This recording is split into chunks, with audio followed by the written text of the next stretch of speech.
spend all your money, then die. And oh, by the way, with all you did, nothing has changed. So lying like a waste by the side, as everything just falls apart, 'cause everything just fell apart from me. I cracked my head and broke my, I cracked my head and broke my, I cracked my head and broke my heart. And I don't feel a need to go on.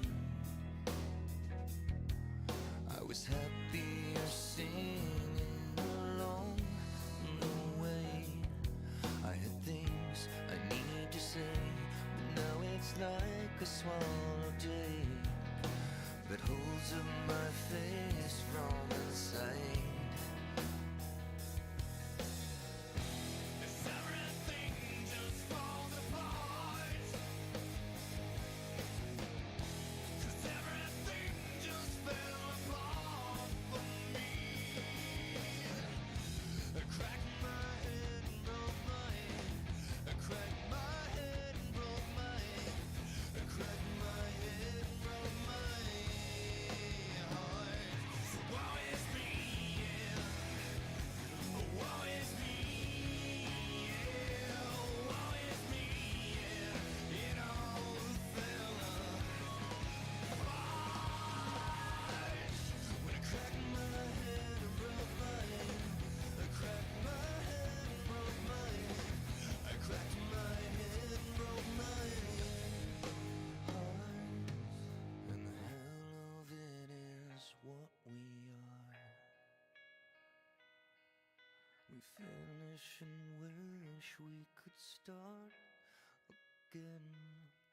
Our skin tears away as our memories fade with age, and we don't even know till it's gone, gone, gone.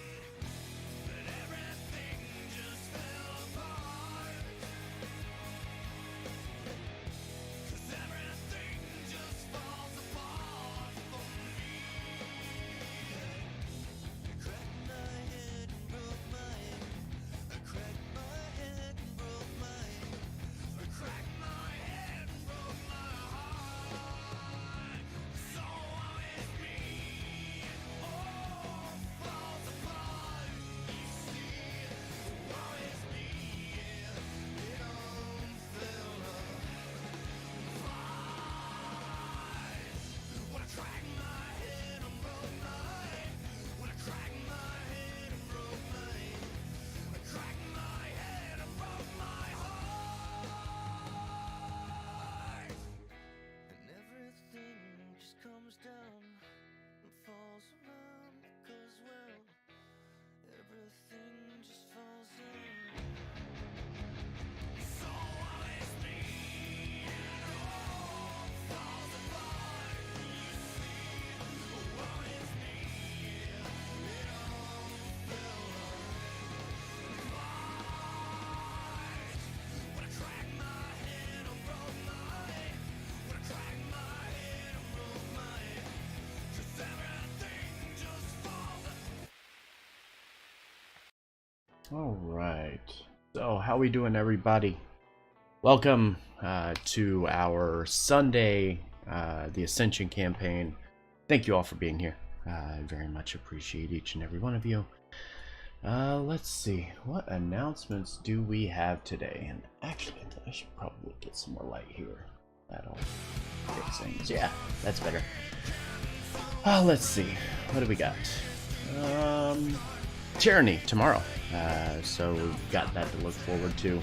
We got Giants on Wednesday. We have Alliance on this coming Saturday. Brewing Storm's back not this Tuesday, but the Tuesday after on May 12th. Empire's back not this week, but the week following on the 13th. It sounds like there may be some other things going on with our scheduling as we go forward. With the Sunday game, we'll figure something out, and I'll let you guys know as soon as we know something.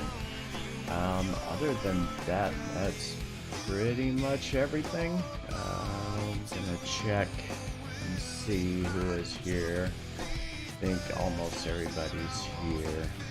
Go ahead and drop this. You guys ready over here? Yep. Yep. Okay. Yup. All right. Big, you ready? Yeah. There we go. Cool. Maybe. Maybe.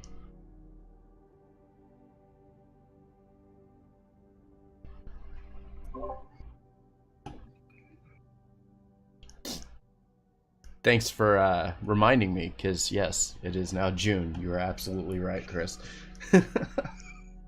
So your stuff, I'm like, it says May. It says May. Why does it say May? That's not right. Definitely June. If I gotta go back in time to watch new content, I can do that, but not easily. Time. It's a little weird here. Time's a little strange. All right, so we'll briefly go over the exciting events last time. And then we'll go ahead and see what's happening. Max did shoot me a message, said he may be super late or may not make it at all. So we're going to play through as best we can. I'll do what I can for his character, and worst case, we'll just catch him up next time. So, last session, you started off making your way back, spending some time, doing some downtime essentially to train and do a few things, housekeeping things that you need to do. But after some time passed, you made your way back to your quote-unquote keep back in Blasingdale. And you found a man that was sitting in the main tavern area. After going up and talking to him, you learned that he was actually the last one of the four, Lan Mandragoran.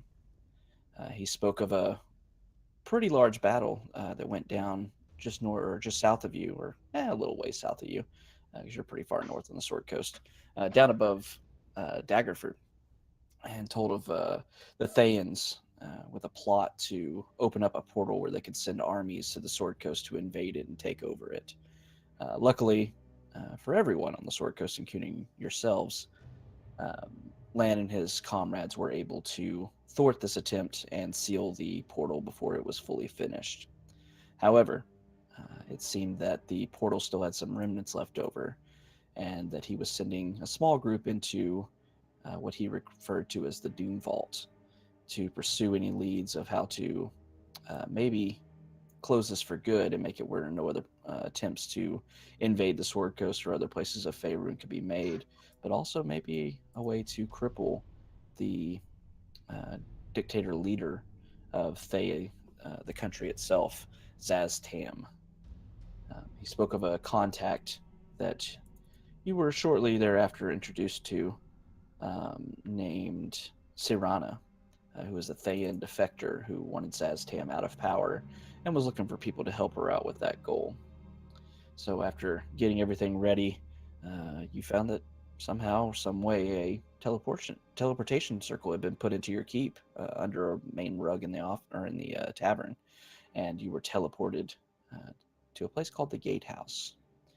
You were confronted by Sirana, who was a mental kind of projection in front of you, and she spoke of what she wanted you to do and answered a few of your questions about the Doom Vault and its denizens, as well as things that were going on. She spoke of experiments and torture, and as well as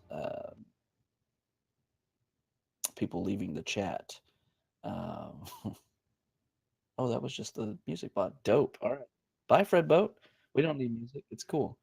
So yeah, she told about different things going on. It seemed like they were using this massive Doom Vault, this massive dungeon, as a staging ground and a training ground where they could conduct experiments for forces that could invade other lands to ever expand the country that is they.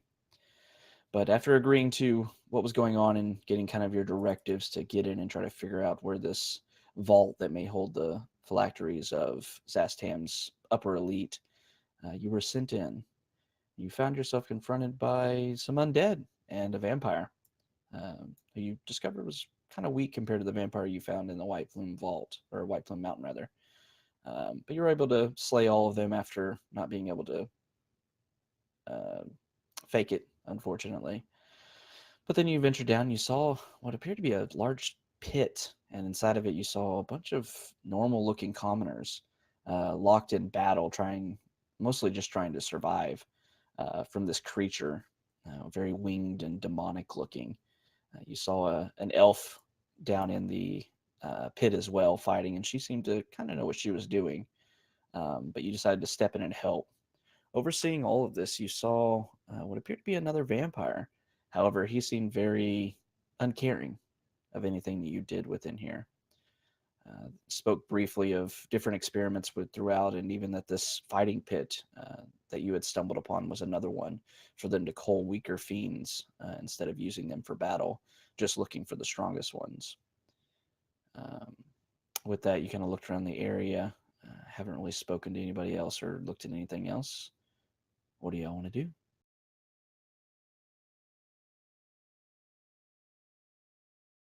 All right, let's see.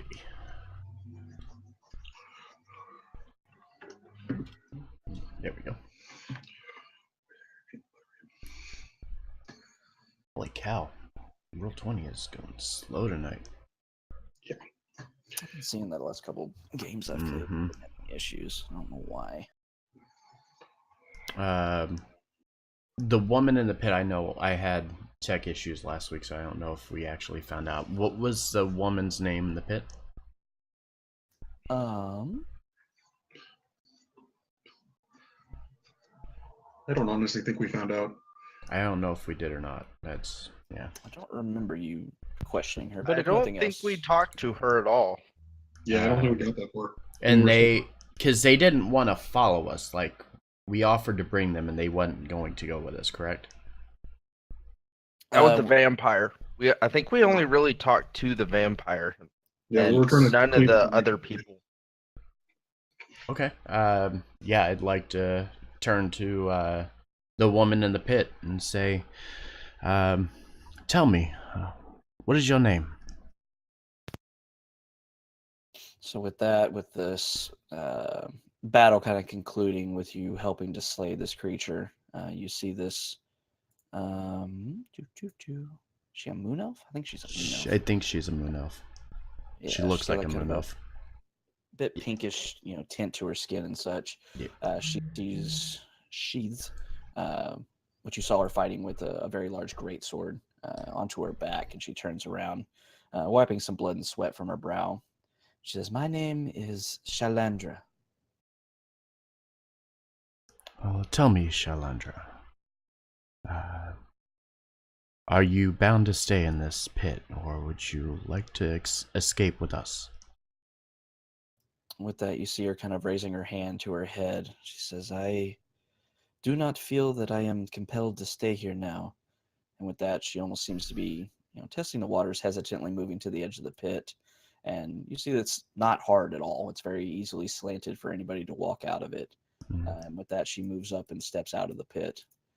She looks over at you, Markinor, and she says, "There was some kind of magic in play that compelled me to stay within the pit until," she kind of motions a hand over to the creature that's kind of turning to ash and dust at this point. She says, "Until that thing was slain." And the rest of them, and she motions to the other commoners. She says, "Are compelled. We're compelled to do the same." Do we get a sense that the monster was causing them to want to stay in that pit? When you got closer to it, you almost felt like the area around the pit may have been charmed in such a way, forcing people to stay inside of it until certain conditions were met. Oh, okay. And there's so we can try to get these people out of here, but what path do we have to get them out? Like, actually get them out? We don't really know right now. Yeah. I do know that. Yeah, we know we can kind of send them through the portals, but I don't know if we could do that right now. All we know is up these stairs right beside us is where we got teleported in, and there was no door up there, and none of us know teleportation, so we can't really go back that way. And this was the only entrance, if I remember right. I'm gonna look over to the vampire and ask him. Tell me, how often do they replace these beings within this pit? With that, you see the vampire whose name you learned last session was Isom. With that, he looks over at you, and you see he's kind of leaning against one of the pillars, very nonchalant. He says, "These creatures are summoned here or brought here from other areas once or twice a week, maybe. I don't." He kind of touches his forehead and lets his hand out in a very kind of like forgetful gesture. I don't really count time here, unfortunately. It's hard to tell. With that, I'm gonna kind of turn to everybody in the party and say, well, if need be, we can leave the commoners here for now until we can find a path of escape, and then potentially get them out of here as quickly as possible. I nod my head. Everybody give me perception checks. Okay.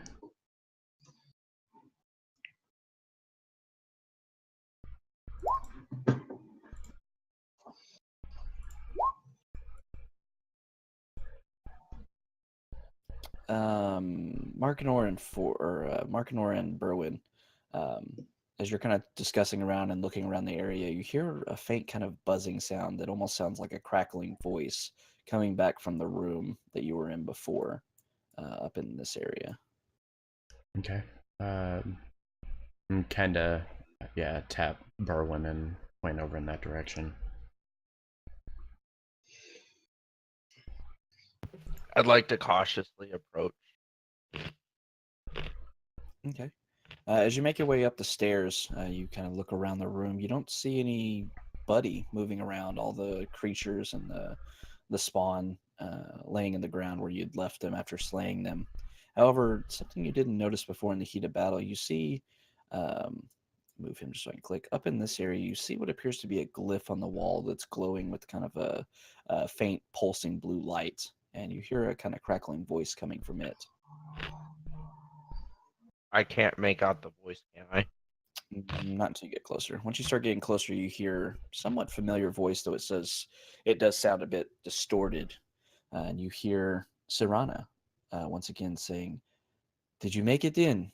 Are you okay?" I'd like to go back to the top of the stairs. Woof, woof, woof. Pardon me 1 second. And quickly rush over, trying to figure out what's going on. Is there a dog in there? I shoved him over. The prisoners were taken there. Do they have a dog? What is going on? As Berwin kind of pushes me forward, I lean in. Yes, don't worry, we have made it in. That's just Berwin. He does that sometimes. Okay, very well. So you made it in. You haven't been detected and found out by the Thayans yet? Well, not by the Thayans. However, there were vampires, 2 so far that we have come across in our passing. And you're still alive. That's impressive. Yes, but I have a feeling it's only going to get more complicated. We do have some other human individuals whom we need to get out of the Doom Vault as quickly as possible. Is there any way we can assure them safe passage? So as you're kind of looking around, talking to Sirana through this kind of two-way radio glyph, you look back over at where you had arrived into this room, and you see this black gate portal that's kind of sitting there, swirling with some like black energy. And as you're looking at it, you hear Sirana say, "Well, if no one is going to keep them there, the prisoners can go back through the black gate. That will transfer them back to the gatehouse with me, and I may be able to get them safe passage somewhere. Can't make promises, but it'd be better than being locked in the vault. Agreed. I wouldn't want to leave them in here any longer than necessary. I appreciate your kindness in this situation. Said, very well. Just tell them to go back to the gates and let me know when they are there, and I will transport them. Thank you, Sarana. And quickly start to rush back and let Shalandra, is that her name? Yes. Let Shalandra know of the situation, that, you know, we have a passageway for her and the others out of here if they would like to leave. However, seeing her abilities in combat, kind of extend the offer that she's welcome to come along with us if she feels inclined to do so.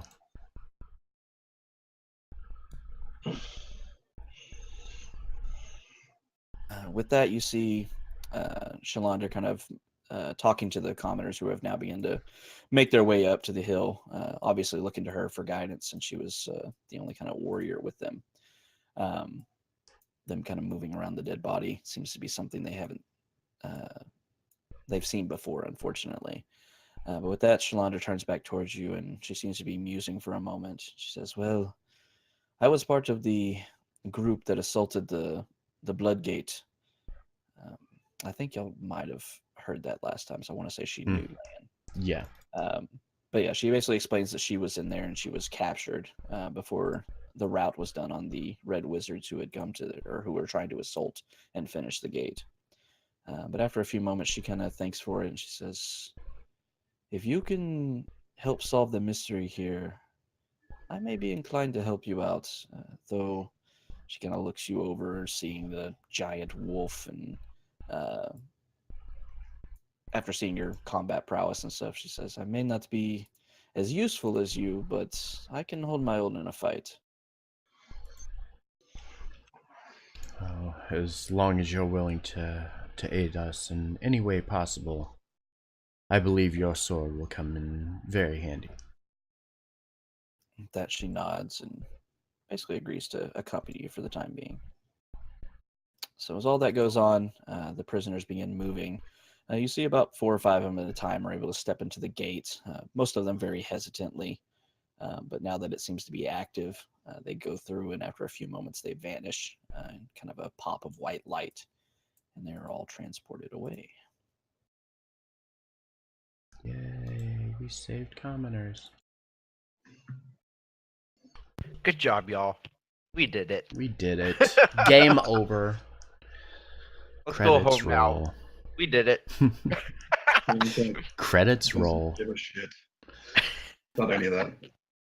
Only Yeah, it but was while that they were easy. doing that whole send home the commoners things, I would be over talking to Isam about have some questions for you. You move up, you see him being somewhat wary at your approach. While he's not really being an enemy currently, he certainly doesn't seem to be an ally. But at the same time, he kind of lowers his head in acquiescence. He says, I do not know much about this area, but if you will go after the Red Wizards who have imprisoned me here, then I shall answer what I can. That is why we were sent here.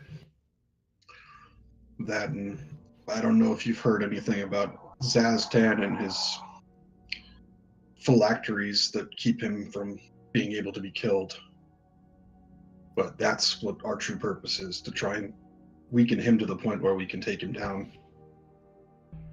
With that, you see Izum kind of scratching his chin and nodding. He says, I do not know much about anything else. He kind of motions just all around him about this place, aside from what little I've heard from a few wizards and the things I've seen coming in and out of this area. I know that to the east, and he kind of motions up this way, so there is a white gate that I cannot cross. I do not have a glyph key attuned to the next area. The same to the south, and he motions down in this direction. Yeah. These lead to 2 different sections of this vault. The entirety of the Dune Vault is split into who knows how many sections, but all of them, the way that they keep security in it is by these white gates as well as the black that are able to transport around it as well as out of it, if you are able to control them. Would I overhear this conversation? I would say you've made sure all the commoners are out, so you're hearing little bits of this. Okay. Which one of us was carrying the glyph key? I don't know if that was discussed. You are. Okay, I'll say I'm carrying it. I'm pretty sure nobody gives me anything, so Yeah. Not anymore. Not after you tried to kill us. So obviously we know that we can get the keys reattuned. We just got to reach out to Sarana to get them reattuned. So if necessary, I'm guessing that glyph on the wall is the contact stone thing. Mm-hmm. Okay. So kind of with that and overhearing what he's saying, I kind of look over to Kaylin and say, which path do you think we should take next? that was actually my next question.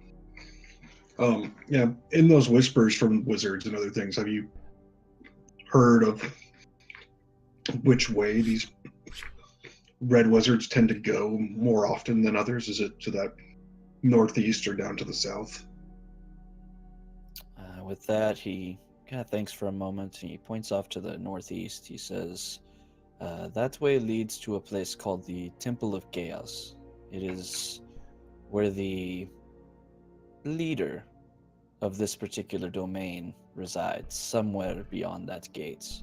Where he is and what lies beyond it, unfortunately, I cannot tell you. He turns down to the south and he says, that gate on the other side leads to something called the Predator Pools. I'm not sure what exactly they're doing within that area, but I've heard musings of sea beasts and creatures of the sea being held there when some of the wizards were complaining about having to keep them in check. When he says no, by leader, do you mean a lich or a red wizard? With that, he kind of has a bit of a smirk on his face. He says, well, yes, to both of those. The leader of this area is Tarul Var. He is a lich of some kind. I do not know exactly if he's full-born like Zaztam or a demi-lich like something else, but I know that he runs the operations here, and he is the one that all the wizards answer to. This is the one we've been warned about. As you say that, he kind of nods. He says, as you should be. Liches are very dangerous, and the red wizards are the worst of them. I myself would not want to quarrel with one.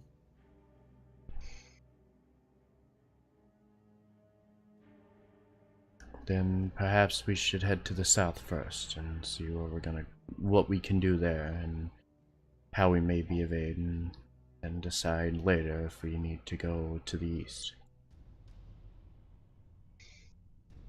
With that, you see some kind of shrug. He says, what you do is no concern to me. I will tell anyone who comes across this area that the prisoners revolted and were somehow able to get through the glyphs, and try to send them in the opposite direction. But beyond that, that is all I can do within my, he kind of motions around this area, within my confines.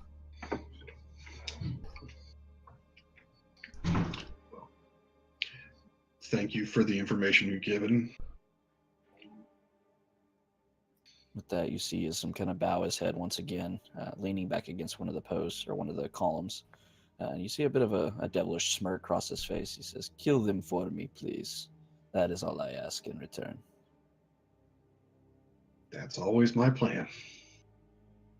And as I assume Kaylin comes to regroup with us, I turn to her and say, so, do you believe this is the proper plan?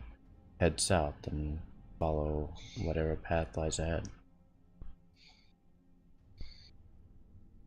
I've already gone and sat down by the south. He said that one was a black gate, or was it white? They're both white gates. They're both white. Okay. Yeah. Okay. Yeah, the basic information you got, just so y'all, because it's super confusing. Yeah. But black gates are basically teleportations that can go within to other black gates within this massive vault, but also lead out to the gatehouse. Oh, White. okay. So think of black gates kind of as teleportation circles. Think of white gates more so as doors Okay. Yeah. that you have to have. Both of these gates require, black and white both require glyph keys.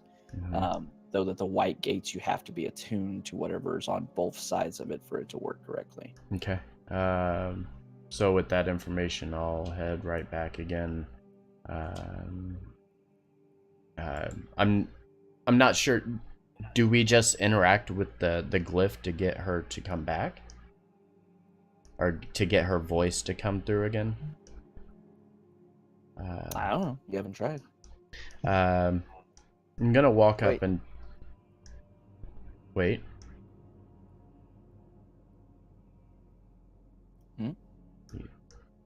Berwin said, "Wait." No, No. no. Okay. I'm gonna take the key that we have and place it up against the contact stone. As you do so, you see not only the gate as you notice that as you enter the room with the glyph key, the black gate had kind of gone dormant. You didn't see the black kind of mist suffusing the air. Whereas you moved into the room, it began to activate. Also, as you moved into the room, that contact glyph as well began to activate. Okay. And I'll kind of speak out and Lady Serana, are you still here with us? And as you're speaking, you hear a kind of crackled, muffled voice from the other side saying, "Yes, yes, yes, go through that portal. It'll be fine, hopefully." And then she seems to notice that you were speaking to her. She says, "Yes, what is it, Markinor?" Lady Serana, I need this key to be attuned to the white gates so that we can pass through to the south. With that, she says, "It's attuned to the gates that you were presented to.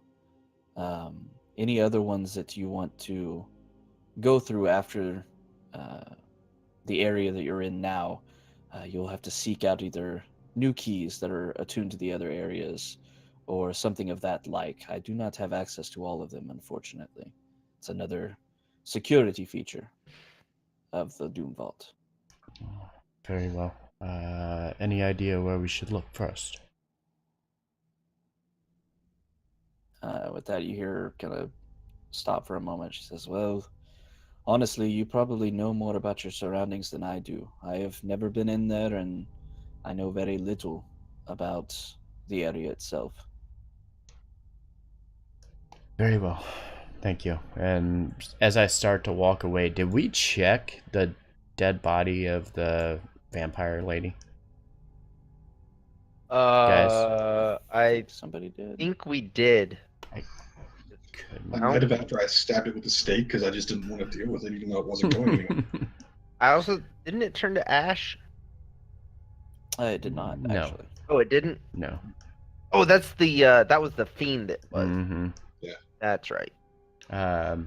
Just kind of walking by and just doing a double take on the body of the vampire to make sure that there's nothing left behind, and then make my way out here to the rest of the party. Yeah, as you look over the bodies, you see most of them were undead. Well, all of them were undead in one way or another. The vampire spawn just being more the loosened one of the group. However, as you look at her, she had just tattered clothes on and such. She didn't have any pouches or anything of worth on her. Okay. And kind of look around to the party and explain what I had just heard from Serana of we need to find a key before we can move forward. We can't just take these and get them reattuned.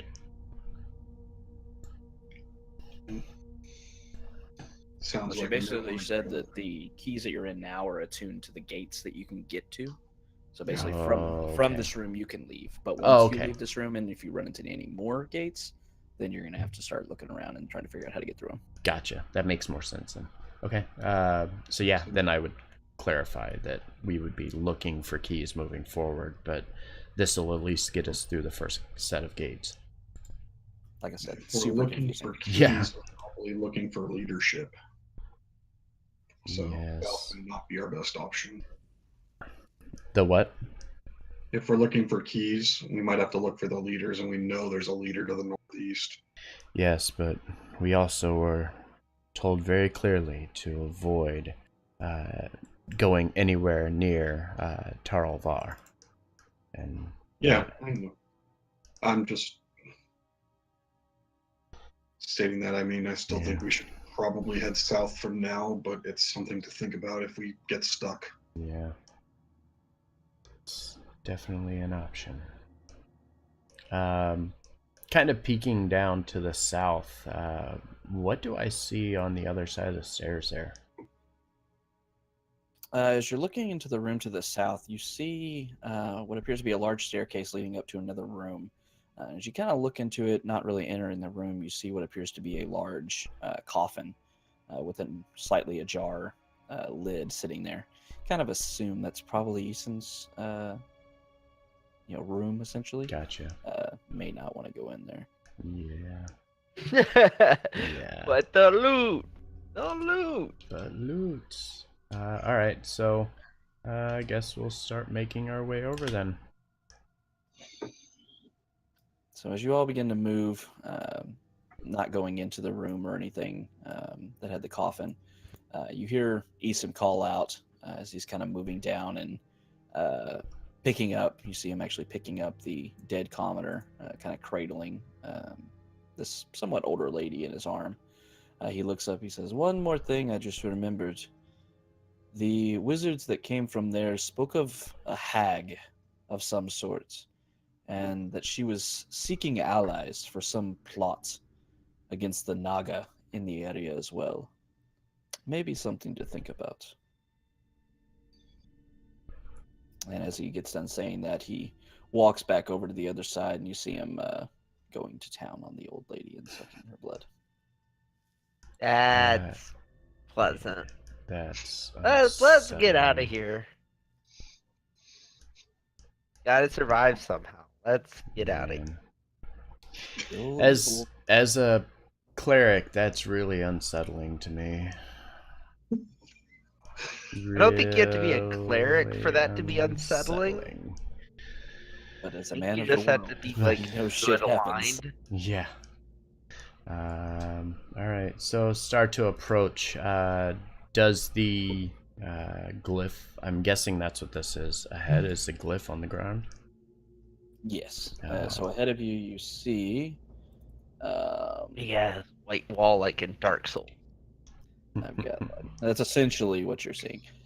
So in front of you, you see a 10-foot diameter circle of runes and clear quartz fragments is set into the floor. Within the circle, you see a luminous white mist shimmering. It seems to obscure what lies beyond it. As you move closer, Markanor, you feel kind of a psychic twinge from the key, which you can obviously take as the magic activating on it. And you feel a very resounding effect of knowledge entering your head. And you know that the area that you're currently in is referred to as the Abyssal Prisons, and that the area you're trying to go to is the Predator Pools. And you know that with this key, you will be able to do both. Okay. And is there a contact stone somewhere nearby that I can? I'm guessing I'm supposed to place this against to activate. You don't see a contact stone. You get once again the kind of flood of knowledge coming from this arcane fragment in your hand. That you just need to be near the gate and kind of use it in an opening gesture Gotcha. to open it, and that you'll have the power to keep it open as long as you wish to. Okay. And once you decide to close it, it'll close. Okay. And kind of with that, I'll kind of step forward and kind of open the portal so that the others can pass through, and then follow behind them once they get through, and then close the portal behind us. All right. I'm as big as the portal, You suckers. are. And you're dead now. Portal kills you. Well, let me get to rolling those 4d6 then.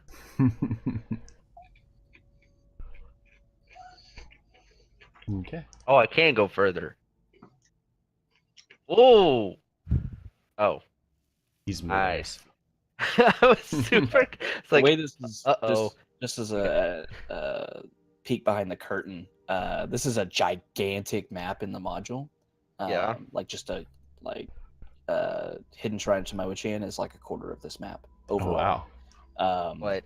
But it's split up into parts, so you can see down into the bottom part of this, but then it's all grayed out and says, okay, now go to the new section, the new map where we've actually made it look good and stuff. So it's like, Oh all right, my.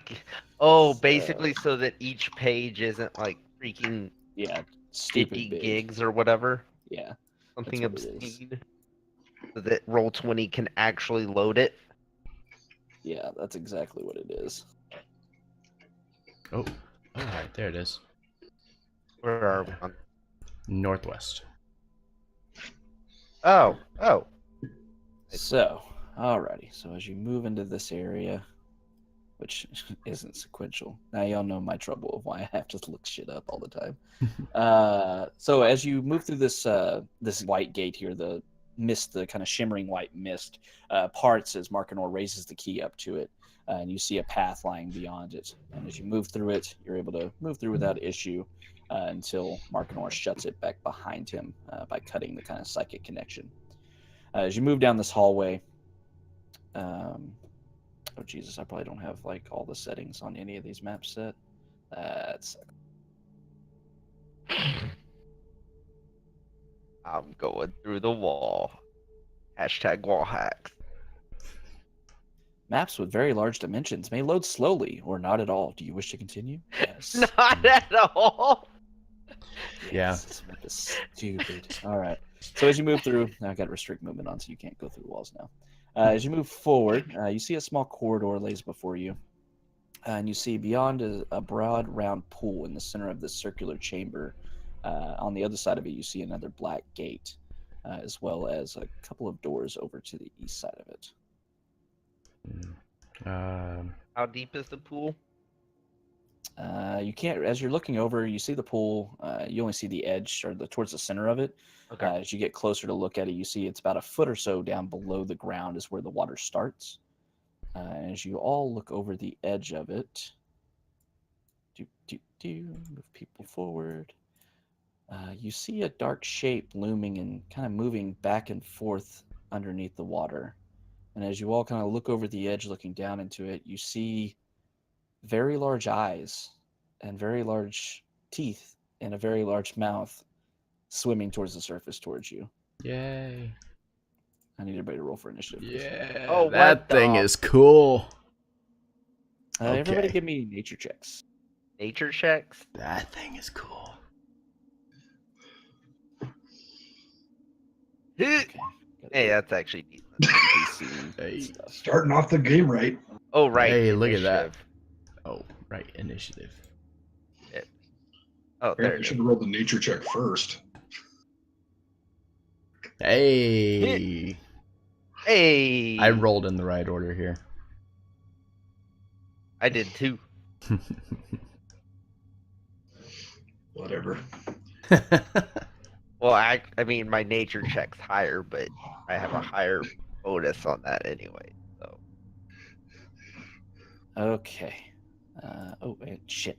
So many NPCs. My job is so hard tonight. give him all the. God, this thing is hideous too. Yes. So let's see. Who Alright. rolled high on nature? Let's see. I feel like I would know what it is. 16. But you can't communicate that to anybody else. Haha, sucker. Mhm. Whatever. I'm going in the water. So Kaylin and Berwin, you both see this creature, and you haven't seen this before. But at the same time, you feel like you've heard stories of creatures like this as you see its very large mouth and tentacles reaching off of it.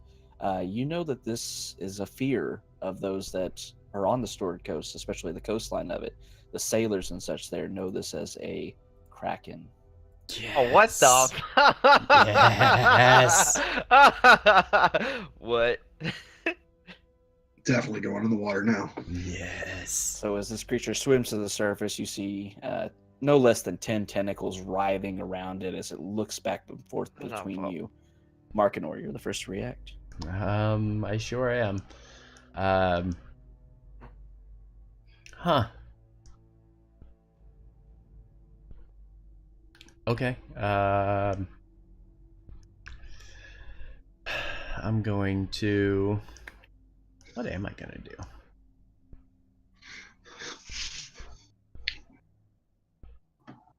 Run away! Yeah, probably.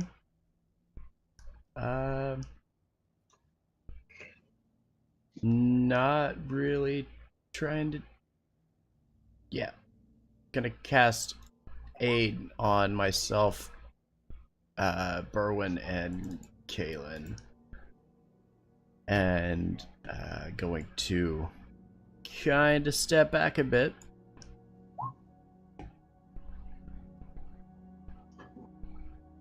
And that's gonna be my turn. All right.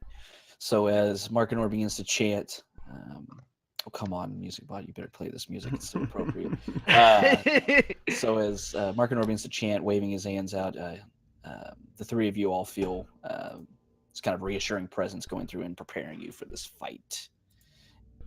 Aelion is going to do his thing, which is like 40 billion attacks on his first turn. With his 40 billion. Yep. But can he? I thought it goes. Doesn't it go deeper than just a foot? Or is oh wait, he can attack with a bow too, can he? Yeah. Yes. Oh, okay. 100% not jumping into the Yeah, water. I was like, why? No. I don't Uh, want to die that fast. I gotta remember how he does this shit. What is it? He has extra attacks. That's 2 attacks. He gets. So it's Mhm. 3 attacks. He gets 3 Three attacks, attacks and then a first bonus round. attack. Yeah, you can't use. But that you first can't bow. use that with a bow. Correct. So he is going to fire off 3 longbow attacks.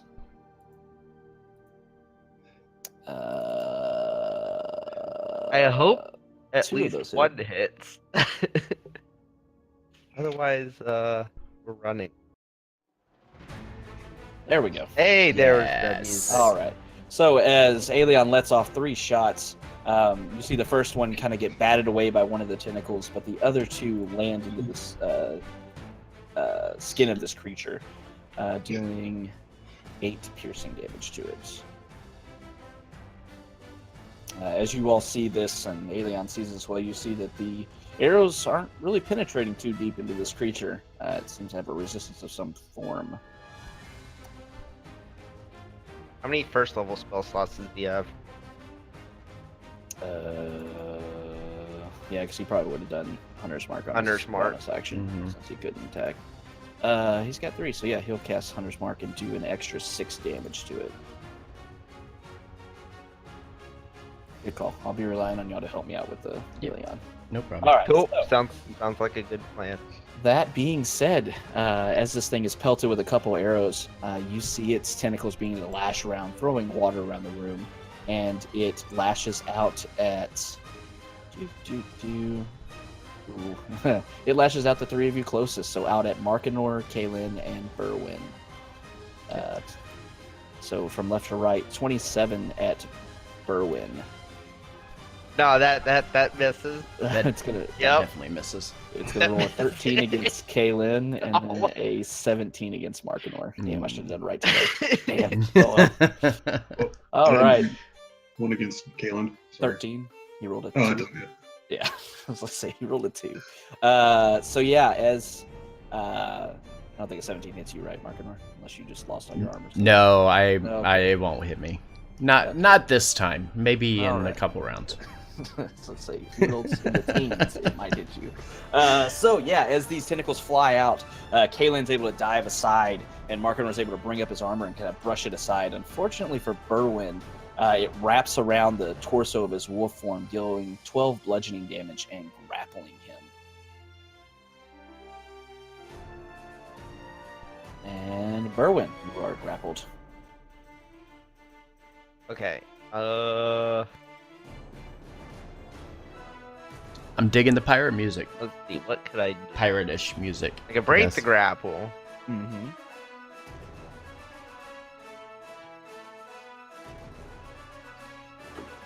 Not really anything else I could do, because even though it's got me in an arm, I can't really attack it. That thing's so cool. You could try attacking the tentacle around you, but that's going to use up your action. I'll try to break grapple. Which you have multi-attack, don't you? If I remember Yes. right. Yeah, so you can use one to break or one to attack, vice versa. And use the other to do something Okay. else. I'll do that then. All right. So which one are you going to attack, or are you going to try to break first? I'll probably try to break free first. Okay. Give me an athletics or acrobatics check. First free strength.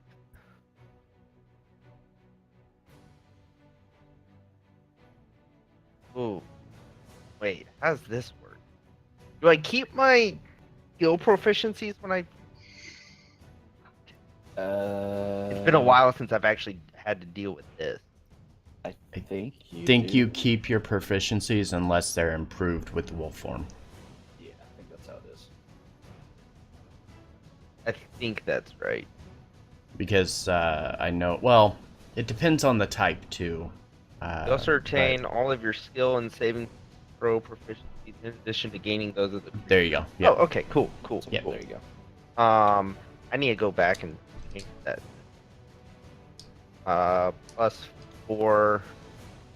So it'll be whatever I roll +4. Okay. All right. And- So as you're struggling against this tentacle wrapped around you, you feel it kind of starting to squeeze on you, but you're able to lash out with your claws and claw it off of you and break yourself out of the grapple. However, the tentacle does retract after it does so. After you do so, rather. So it breaks. So it's gone. Yeah, you're now Cool. no longer grappled. Can I still attack it or not? You can't attack the tentacle anymore. Okay. I'm just gonna shift around then. All right. Anything else? No.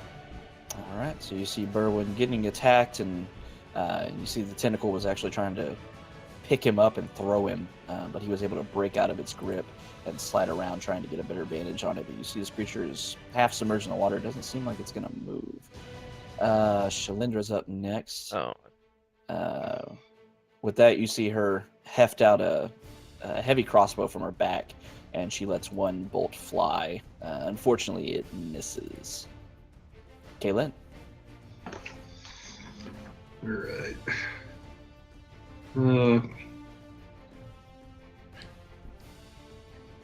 So many things I can't do. I'm just gonna throw a couple Elder Blasts at it to see what happens. Okay. Both those hit. Nice. 21. Oh. So yeah, as you fire off these shots, they sink into the one sinks into the water, hitting the creature kind of low, and the other one hitting it high, right down below its mouth. You're able to do good damage to it. It seems like it definitely felt those. It wasn't resistant to them. Oh crap. Changing your pursuit or initiative now, you fucking cheater. I don't even remember which yours was. What was it? 12. 12. Yeah. Yeah, 12. Okay. So yeah, both those attacks hit. Do some good damage to it. Anything else? No, that's it for now. All right. Arcanor. Okay. For my... What is this? Oh. Oh. That's... Yep, I can't do that then. I'm just gonna try to get around here a bit.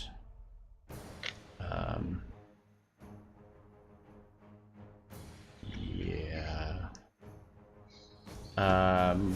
gonna move over here and gonna go ahead and just cast Spirit Guardians. Wisdom save, 14 damage if it misses. Okay. So nat 20. Nice. So 7 damage. And that is my action. So let's cast. What do I want to do here? Yeah, I might as well just go all out here. Gonna cast Spiritual Weapon, drop it beside the guy here. 13's probably not gonna hit though. 13 will miss. Okay. Let me get this set to you. Yep. There you go. Move it wherever you want. All right. All right. So as Markinor summons these angelic figures swirling around him, they buffer into this creature. It seems able to save for most of the damage, but it definitely didn't like it. And then the sword of Tyr takes a shot, unable to connect as this thing arrives, trying to move away from the Spirit Guardians. Aelion is going to stay in the back. He doesn't really want to dance with this thing in the water, so he's going to fire off a couple more longbow shots. He's going to hit both of them. Nice. Nice. 16. Wait, no. 19 damage.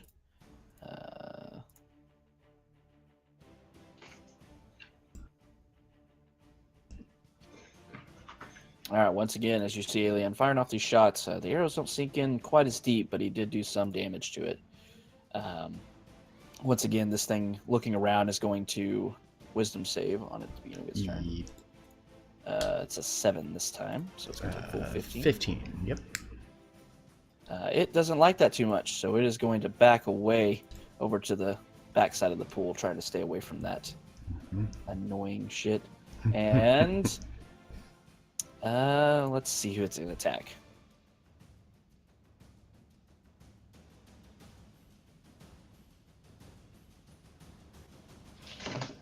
Shalandra's getting attacked. Kaylin's getting attacked. And Markinor's getting it. Or, wait, 1, 2, 3. No, Aelion. So, okay. Okay. Tentacle. First one is at Shalandra. 22 is going to hit. 22 on. Who did I say was second? Kaylin. Kaylin. 22 on Kaylin. And 19 on Markinor. Or Aelion. Shit. Okay, what's Aelion? AC, not that high. He's going to hit all 3 of them. So, as these tentacles rage out, the first one to Shalandra doing 12 damage. You see that she takes a big chunk of damage. She is not as beefy as y'all. Second one for Kaylin does 12 damage, and the third does 15, and all 3 of you are grappled. Big grapple right there. Big grapples. So it has flung out that way and grappled you all. It seems to be trying to lift you all up and do something with you. Berwin. I'm going to run over here, right next to it. Does the sword count as an ally? No. Dang it. Okay. Good try, though. It was worth a try. Oh. Ouch. That's rough. On the first roll, too. Yeah. That's unfortunate. All right, so 75. That's pretty high up there, too. We've had that one before, I think. That one's a pretty common one. Yeah, so Oddly enough. as you lunge forward, you actually lose your footing a bit and start to fall into the water. This creature's going to be able to use its reaction to attack you, and since you're within 5 feet of it, it's going to try to bite you. Does a 26 hit? No. Oh, okay. No, Well, it It still misses. I mean, we can use the other side if you want it to be at advantage. He could have the nat 20 he rolled. but instead the 26 is going to hit as you lean forward. Unfortunately, you're unable to hit with your attack, but it grabs down to your leg, biting you pretty deeply for 15 points of piercing damage. I'd like to take my other attack now. Okay. No! Oh, Hold on! Hold on! What the? Oh. Why? That is unfortunate. Oh, no. I will talk to y'all in 2 weeks. Bye. After he gets done rolling a new character. Give me another D100. God. Ah! Give me a dex check, please. Dex check.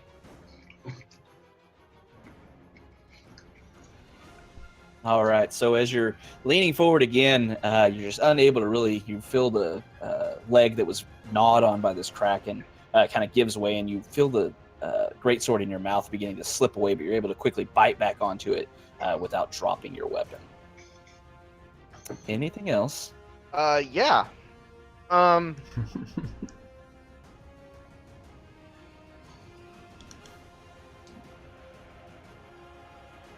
I've seen it reach out at obscene distance with its tentacles. If I were to move away, does it get attacked by? No, it doesn't, because it already used a reaction. Just reaction. Yep. Mhm. Yeah. I'm out. Okay. Shit. All right. So you see Berwin just not having the time of his life down there. He quickly misses 2 attacks, gets gnawed on a bit, and runs away. Shalandra, sitting in the back, was grappled, so she is going to try to break free. So I got a question about that actually. Hmm. Because I have Spirit Guardians up, would they hit the tentacles? The tentacles, mostly being an attackable thing, was just more so for on-the-fly stuff, so I don't want to set a precedent for it, so no. Okay, that's fine. I mean, it may attack them and everything, but it's not going to do anything. Really. Yeah, gotcha. It would just be a different way to break out of a grapple type thing. Yeah, essentially, I was giving you an option to not just have to break a grapple every turn. Yeah, gotcha. No worries. That's why I figured I would ask, because it would have been kind of convenient to be right where I'm at, and all 3 of them being grappled. Right. So yeah, she struggles on her first attack, and unfortunately does not break free. A second one, though, she is able to break free of her grapple, and the tentacle flies back towards the monster as it prepares again. But that was her entire turn. Kaylin.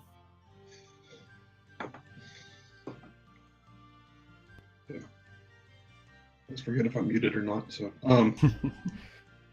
screw it. Kaylin doesn't even care that she's grappled. She's just gonna fire a couple more. Okay. They both hit. Oof. Nice. Good damage. Good damage. Much better than mine. All right. Anything else? Nope. All right, so as Kaylin's kind of squirming with this tentacle wrapping slowly around her waist, she raises her hands up and sends 2 more balls of energy, force energy out, connecting with both of them, doing another chunk of damage. You're seeing this creature starting to move a bit slower. It seems to be taking a good chunk of damage from you all. Markinor. Reaching down around my neck, I'm going to lift up the eagle whistle and begin blowing it, and I'm going to fly and hover about 10 feet above this guy, and allow the Spirit Guardians to hit him once again, because he is now re-entered within that 15. Is it when it re-enters, or is it only on the first time it? It's every time that it re-enters that 15, or if it stays in that 15 at the beginning of its turn. Oh, that's a charisma roll. 4 on the wisdom, though, so it's Okay. going to take full damage. Takes another 14. I'm going to reach for the crossbow and fire off a bolt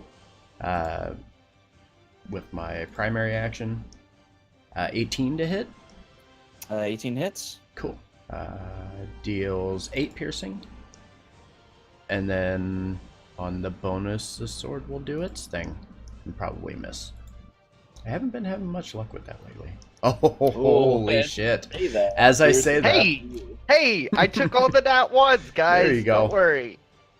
All right. He'll say that hits. Yeah, that probably hits. So yeah, dealing another 13 force damage. All right. Anything else? Nope, that's my turn. All right, so as Markinor begins blowing on this whistle, he turns himself into floating artillery. Begins just slamming into this creature, doing a massive amount of damage between his spirit guardians, his crossbow, and his sword. This thing's starting to get pretty beat up, but still going. Aelion is grappled, going to try to break free. He's going to do athletics because, yeah. Oh, no. Oh no. I think he's still grappled He's probably still grappled. He's still grappled. He can't for use his- eternity. Does he have action surge? He instead of fighting it, now he's embracing the tentacle. Would he use his action surge to? I would if I was about to be possibly pulled and drug underwater. Yeah, probably. He'd probably use his bonus action first. Yeah. I mean, he can't break out of it with his bonus action, so. He can attack. But he can attack with his bonus, and then Yeah, I mean, he could try to hit him with the rapier. try to hit the thing. He's gonna miss, so And then he will action roll surge, action yep. surge, and try to break the grapple again. Hey, there it is. Okay, so he's able to. All three of you, or except Kaylin, who willingly took it, are able to break out.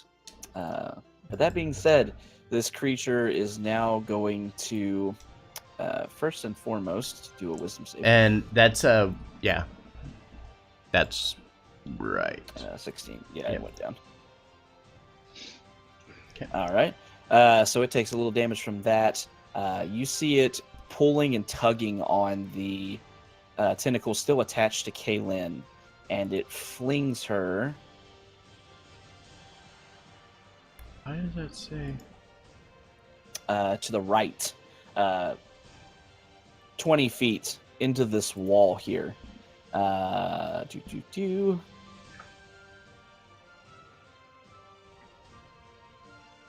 As it does so, you slam into the wall, Kaylin, and take 10 points of bludgeoning damage, and you are still grappled. As this thing is doing that, it looks towards Markinor above it, Berwyn, as well as Kaylin, and you see, or you don't see so much as you feel the air around you becoming staticky, the hair on the back of your neck, Markinor, and Kaylin begins to stand up, and all of your hair or all your fur begins to stand up, Berwyn, as lightning pierces across the room at all three of you. I need dexterity saving throws. What? Hey. You, I think, automatically fail, actually. Who? Is it a spell? Oh. Yes, this is 100%. Well, no. This is a... That's Yes. Yeah, this is a Yes! a natural feature or ability. spell? Yeah, it's a feature. Okay. Ouch. How much damage? I'm double checking restraint or grappled real quick just to make sure I know.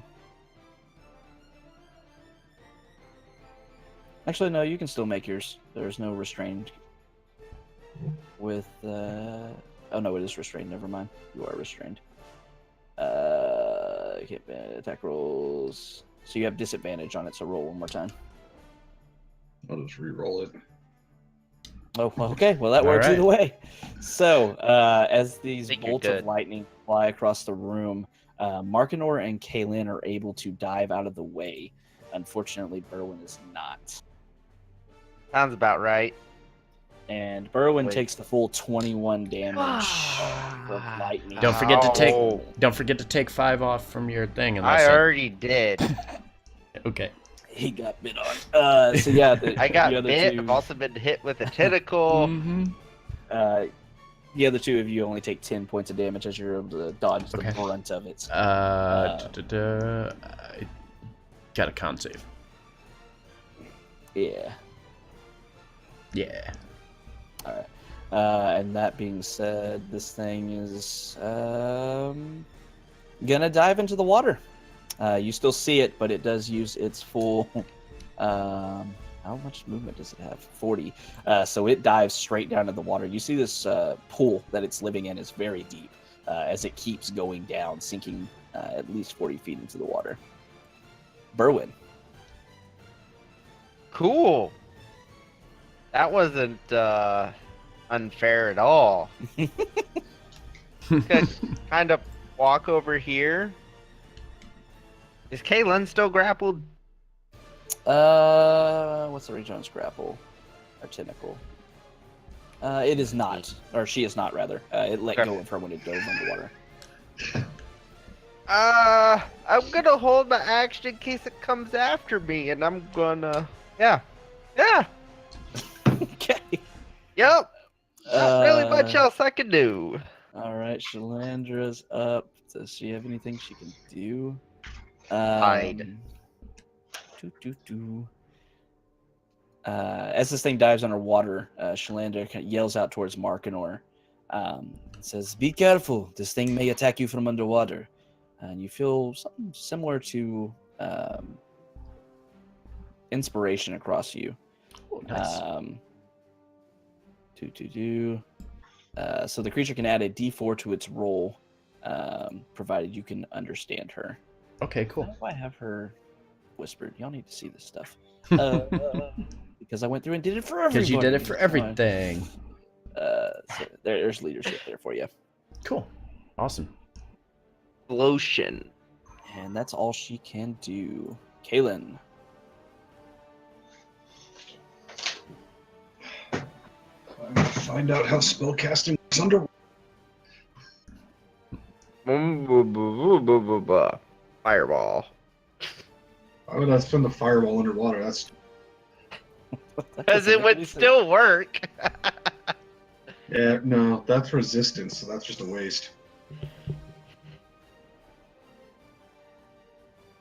Hmm.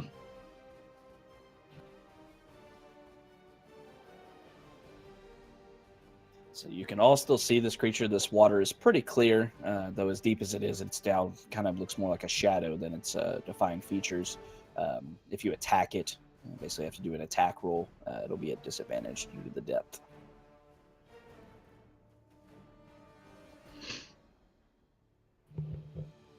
Yeah, I'm gonna hold my action in case it surfaces. Okay. Alrighty, Markinor. How far did you say it was down? 40 feet. 40 feet? Mm-hmm. Okay. I'm going to position the sword about 20 feet down into the water a bit. I will move back. Actually, no, I was out of range of it, so no, never mind. So yeah, and I'm gonna hold my bonus to attack with the longsword, or Tyr's longsword or great sword, and or longsword, yeah. And I'm going to use before I move out. I'm gonna fire a crossbow bolt down in that direction Okay. at disadvantage. Yeah, 9's gonna miss. Yeah, so as you fire it off, you just are unable to get the speed needed to really do any damage to this. So you were holding your spirit sword and... Yeah, the spiritual weapon's going to be held until it moves back. Like I said, it's about 20 feet underwater, so as it's coming back up, it'll swipe at it. Gotcha. Alrighty, so Aelion, not seeing a whole lot that he can do, is gonna take a few steps forward over to the side and do much like you all are doing and hold his actions in case it surfaces. This creature, though, knows that the surface is not a great place for it to be. You all see that it starts to rise a bit, and it actually gets about 10 feet under the water before it stops. Your sword will be able to attack. Markinor. What's that? Oh, okay. Cool. Within range. Oh, wrong one. Hold on. Just the wrong one. Not that one yet. 18. 18 hits. All right. Dealing 11 force damage. All right. Gotta move it around. All right, so it starts to surface, but you see it stops before the reaching the full surface, and you see 3 of its tentacles sprouting out from the water, aimed at. Shit. I guess I'll roll. Well, wait. Who's within range? You are not. All right, so it's gonna go for 3 of y'all.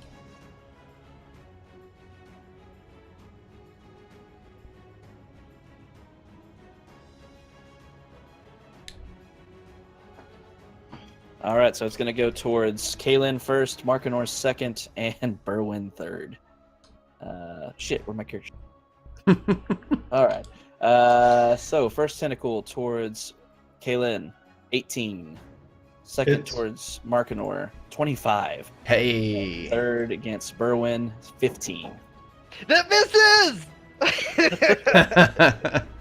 So as these tentacles just shoot out of the water, like bullets towards you, they're able to... 1 second. Mhm.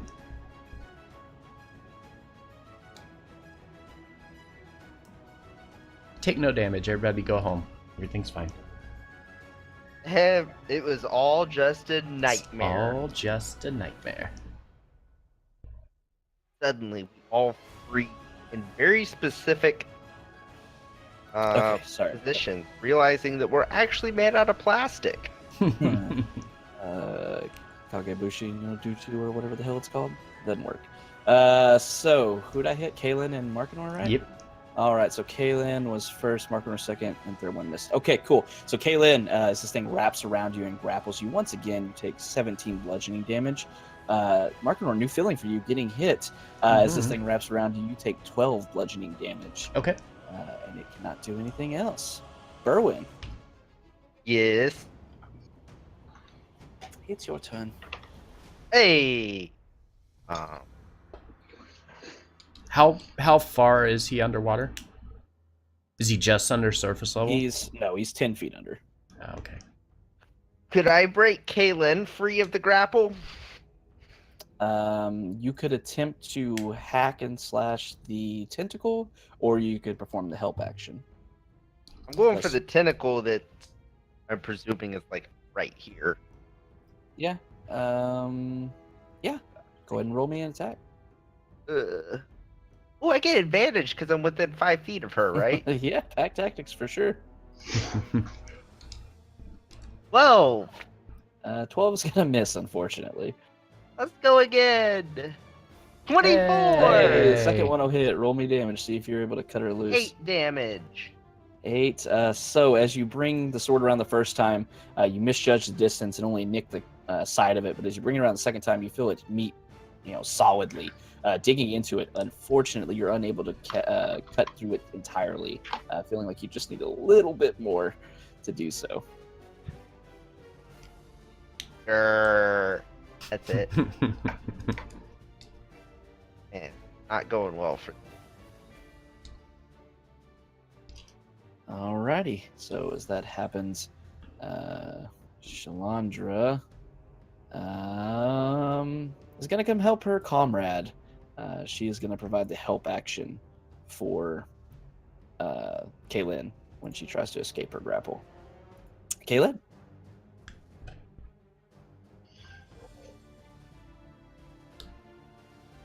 Ugh. Tired of this shit. So I'm getting out trying to escape the grapple. All right. Athletics or acrobatics? That one's easy. With help, is it? No, is it advantage or? Yeah, you'll do it with advantage because Shalandra's helping you. I almost ran it with disadvantage on accident. Yeah, that would have been bad. So yeah, the 23 will definitely get you out of its grasp, and the tentacle kind of half hanging on, barely together still from the great sword hit from Berwin, retracts back into the water.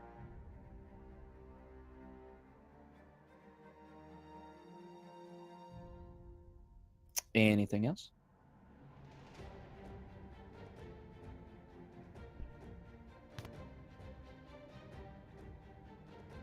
No.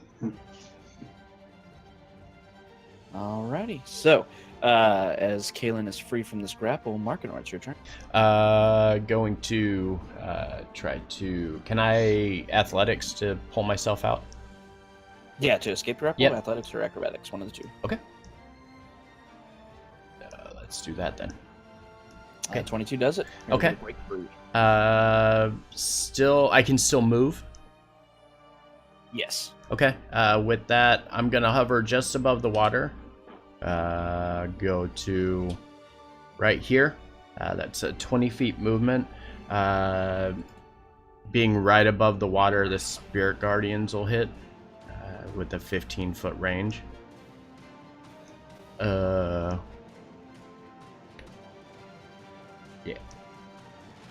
21. Okay. So he will take, what is that, 7? 7, yeah. Yeah. And then I'll take the remainder of my movement to move 10 feet up above the water again. So I'm kind of hovering up in the air a little bit. And then the long sword for the bonus. Hit. Cool. 5 force damage. All right, so once again, able to do some damage to this creature, though it seems to be able to stay underwater and try to save itself from the brunt of it. And what, you're 10 feet up above the water now? Yeah, just moves vertically up. All right. Well, Aelion, unfortunately, still does not have much of an attack, but he's going to go ahead and try anyway at this creature underwater, firing off 2 longbow shots at disadvantage. What's that clicky thing again? Longbow, The clicky 19 thing. and 20. Jesus, dude, you're OP as fuck. Both of those hits. Do.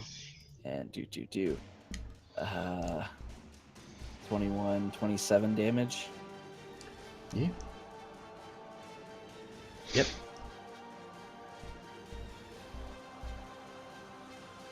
Alright, so once again, even though he's able to hit these attacks, they just seem to not be doing as much damage. However, this thing is looking pretty beat up underwater. So it has nobody grappled now. Instead, it's going to once again, you hear and feel the air around you crackling against Markinor, Aelion, and Berwyn, as it kind of knows y'all's general directions. I need all 3 of you to make dex saves. Real quick question. That inspiration, that D4, what can that be used on? What did it Because I might say? need it. If it makes an attack or saving throw, so it can use both. Okay. Yeah, I I'm think gonna- I failed. I think you did too. Oh god. 13. Okay, and Aelion needs to do a dex save. I failed. 25. Yeah, he saves. So unfortunately, even with the leadership inspiration, Markinor is unable to save against this. Okay.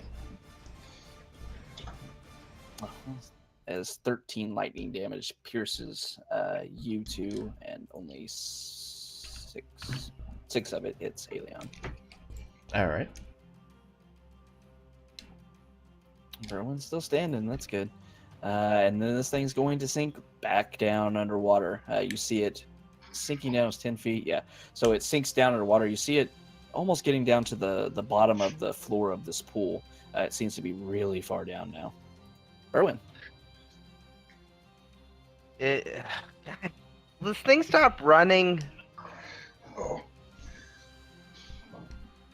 Oh,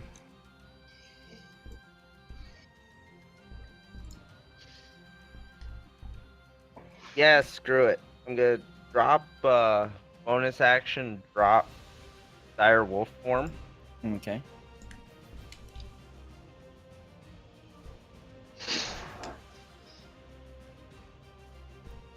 Where the hell is your token? On the other page, probably. Mm-hmm.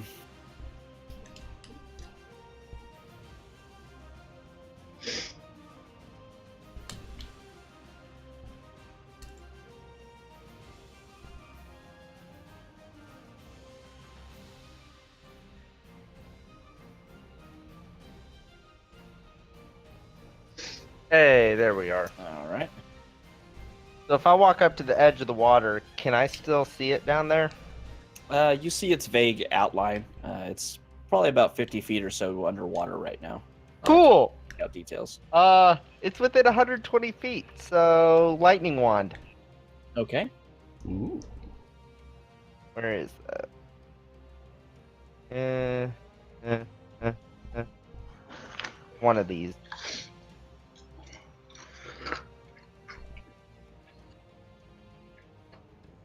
Oh, that's it. I'm gonna use 2 charges. Ouch. All right. So as you point the wand into the water, seeing clear target well enough to see it, you fire off, and you see this creature doesn't even move as you do so. The lightning bolt pierces through the water, kind of diffusing a bit as the water takes some of the charge. But you clearly see the bolt hit this creature and then spread around its body, and you see the electricity just sparking all around its scales and its tentacles and such. But it doesn't seem like it did much to it, if anything. Well, that didn't work, boys. I should have known that. Step back. Oh man. That's it. Anything else? No. Okay. No.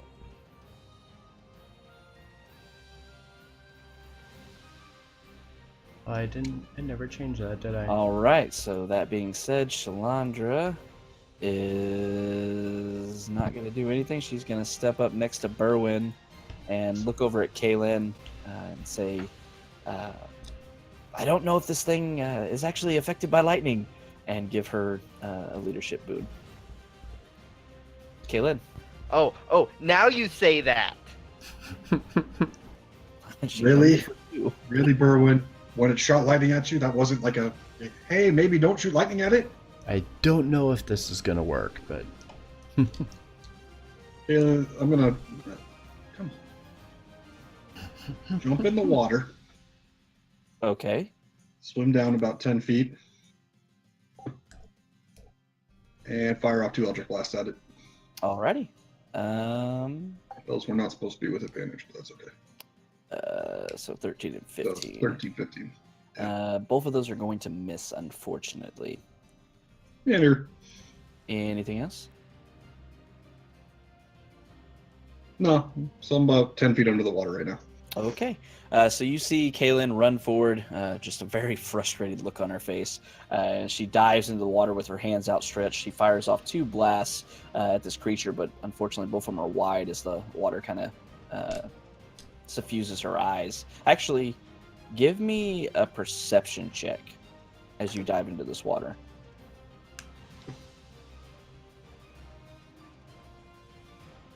So as you dive in, and what ultimately causes you to miss your attack, as you dive into this water, you feel kind of suffused with feelings.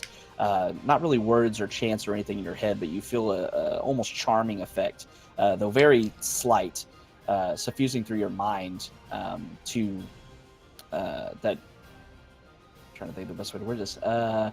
You basically feel that Zaztam and the Red Wizards and anyone from Thay are your allies, and that anyone else needs to be destroyed.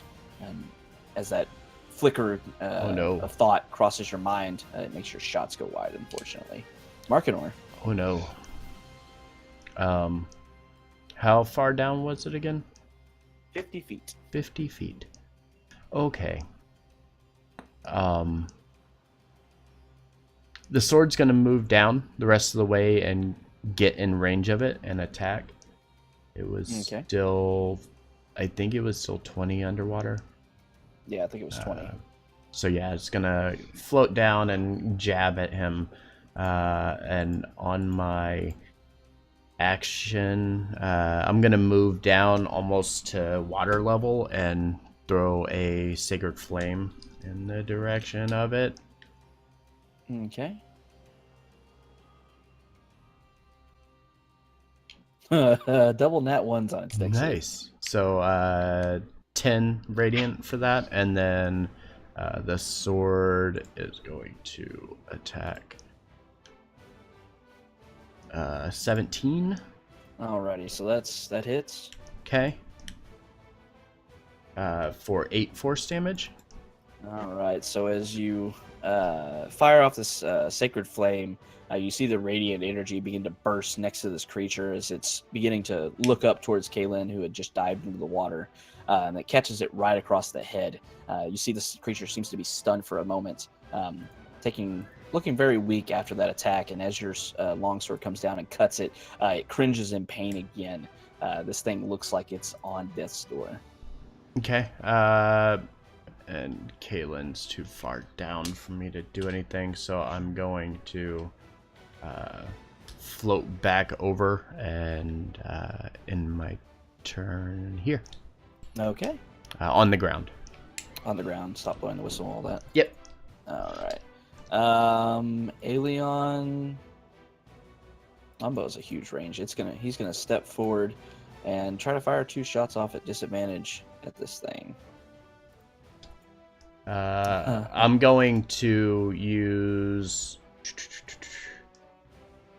War God's Blessing and make this the first attack hit, adding Okay. 10 to his attack. All right, so both are gonna hit then. So, yeah, well, I get to narrate my own death. So as Aelion leans over, you see a very precise, very focused look in his eyes. He takes 2 shots down, both of the arrows streaming through the water with just incredible speed. And as they hit into this creature, they both sink into the top of the skull of it.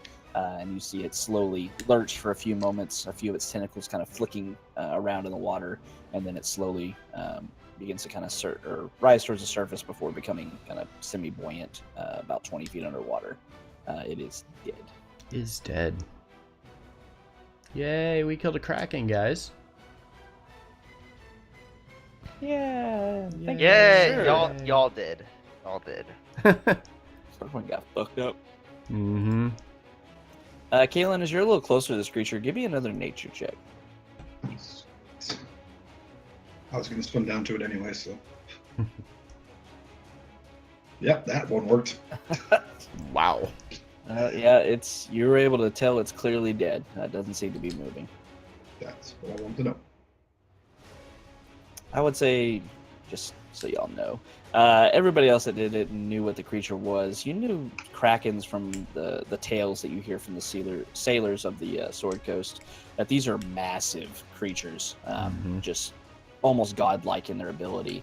This creature, while it was large and very menacing and especially to Berwyn, very dangerous, this creature may have been kind of a baby or malnourished or something. Like a lesser. Yeah. Some malformed kraken is what it was called. Nice. So, but with that, you're able to slay the creature, and you're out of combat. Yay. What do y'all want to do? Yay. Nothing Just 'cause glowing or made of gold pops out of its mouth and floats to the surface. That would be Video games. Because video games. Well, I was going to ask if there's anything at the bottom of the pool, but Nope, Ooh. just a lot of kraken blood and stuff now, but nothing else. I'm just going to stay down there a little while just to mess with my eyes. Yeah, she's been down there for a while. It's kind of scary. Mm-hmm. Witch. Just from where I'm Burn dead. the witch. We found a witch. May we burn her? Try and burn me. I'll stay in the water. Alright. And Kaylin comes back to the surface, not finding anything other than cracking guts. Yeah, the whole time you were in there, you felt that kind of psychic suffusion going through your head to acknowledge as red wizards and Thayans and Zaztam as your allies. It didn't really affect you. You still get your entire presence, but or presence of mind rather. But you feel like prolonged exposure to that would probably mess with someone. I'm gonna walk over and place my left hand on Aelion's shoulder and congratulate him for the kill and heal him for 10 with lay on hands. And with that, he thanks you for it and kind of shrugs his shoulders. He was a little beat up, but not too bad. Hey, Kaylin, come here. No. No, I don't trust you. Go away. There. 10. You get 10 HP. If I walk across this portal, it won't activate or anything, will it? Yeah, as you move closer to it, you're used to your experience with the previous black gate that you recognize this as. As you got closer to the one before, the black kind of wisps of mist and such began to appear within the circle. But as you get closer to this one, you see that is not the case. Okay. then I will quickly make my way across and regroup with the others. How does Shalandra, how's she look? She's seen better days. She's got some good amount of. She took a little damage in the fight with the fiend, and she also took some damage from the Kraken. So she's seen better days, but she still seems ready to go. Not Okay. too beat up. Similar to. Door. There's door. Want to investigate? Okay, give me an investigation check. And I'll, similar to what I did with Aelion, place my hand on her shoulder, give some encouraging words, and heal her for 5 HP. With that, you see some of the fatigue in her eyes, down below her eyes especially, begin to kind of go away, and she nods and thanks to you. Kaylin, as you're investigating this door, you see that there's a set of double doors, and yeah, they seem to be pretty heavy in their construction. Probably well built enough to hold anything out if they were locked, but if you're investigating it, you see that they are in fact unlocked.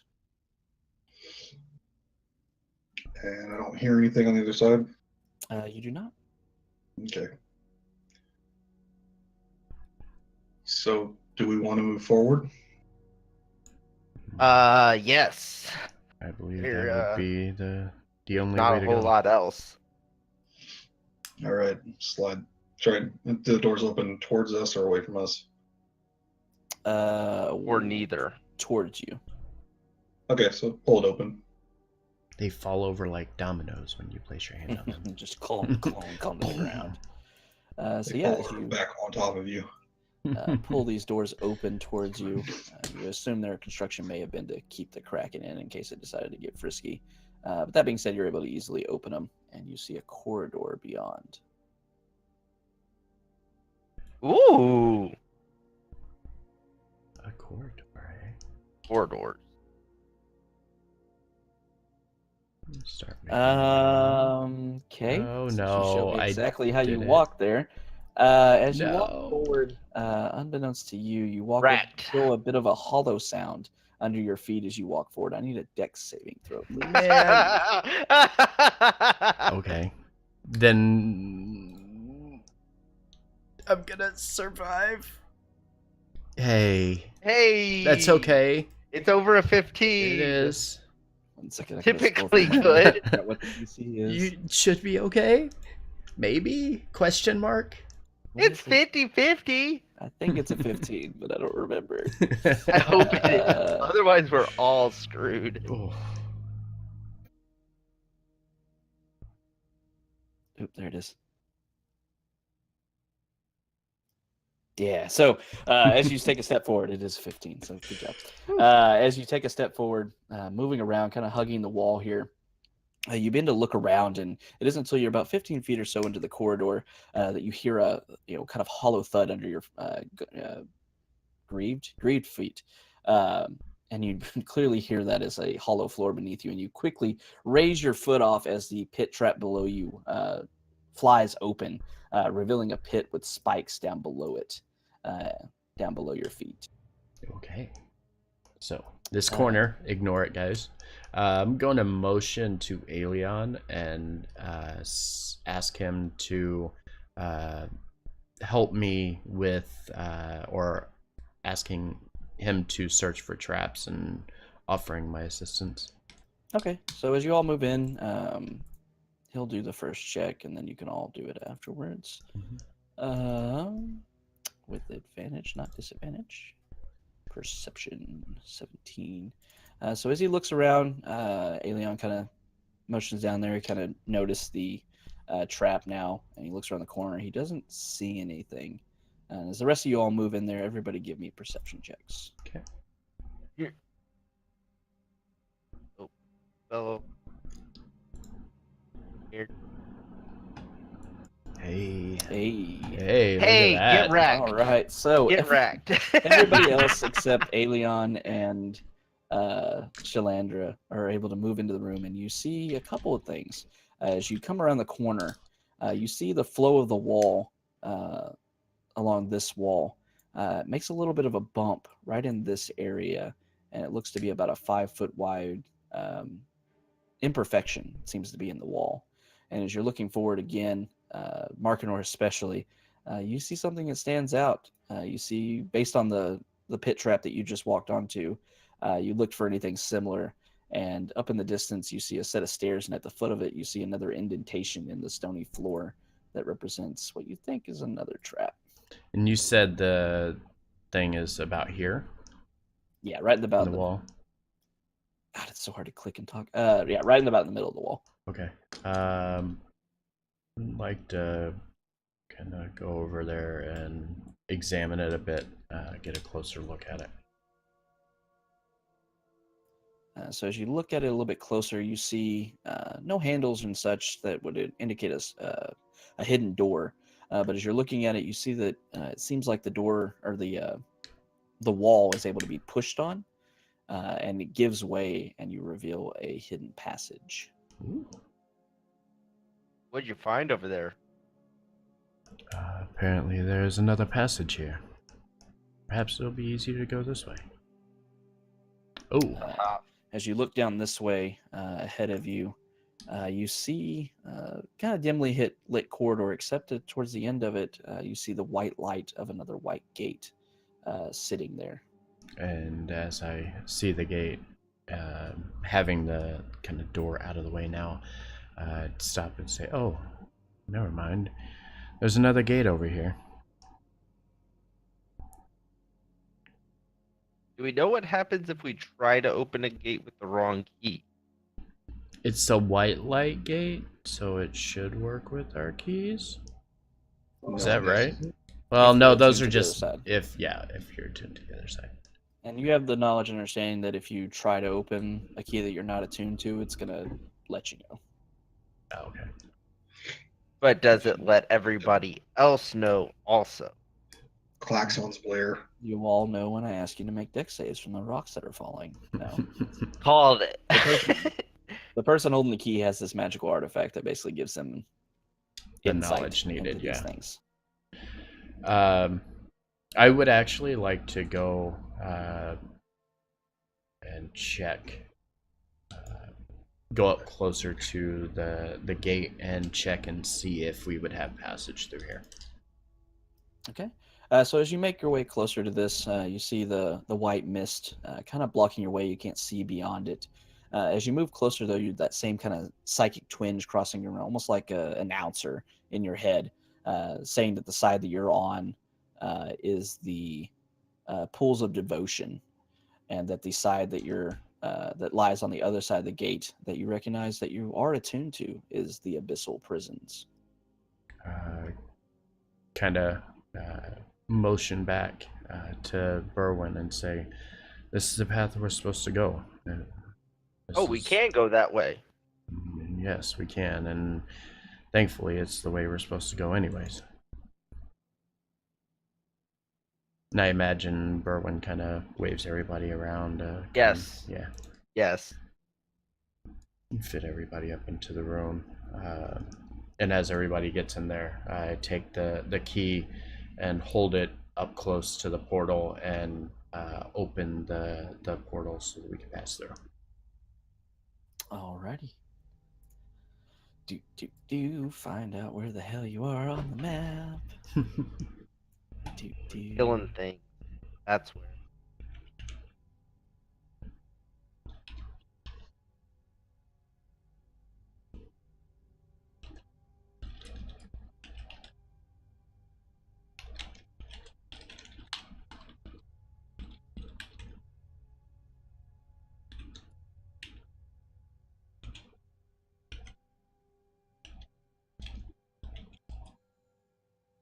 All right. So as you move forward, Markinor raises the key, the glyph key, once again up to this white gate, and you see the white mist begin to diffuse away from it, and you see the remainder of a corridor on the other side with what appears to be another wall that you recognize as another secret door.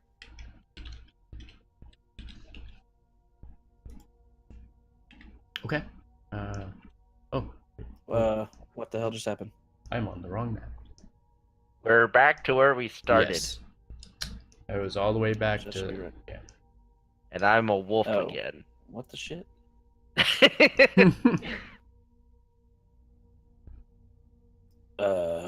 Roll 20 20? just kicked me out too, so I just had to reload everything. Yeah, let me. Oh, really? God, I don't want to refresh.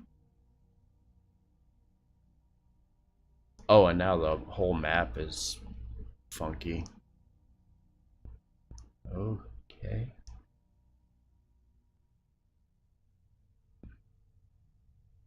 Whoa. Did that fix it? Hey, Oh, thanks, shit, I have Chris. 2 double tokens. That's why. Have you ever heard about Twitch Prime? It's this wonderful thing where you can sub to any content creator for free once a month. All you gotta do is click it. Okay. How about now? Trying to currently 'Kay. find myself. I do not see my second person, so yes, we're good. I forgot I copy pasted. I didn't delete you off the map before, so I was like, oops. Wait a minute. GG.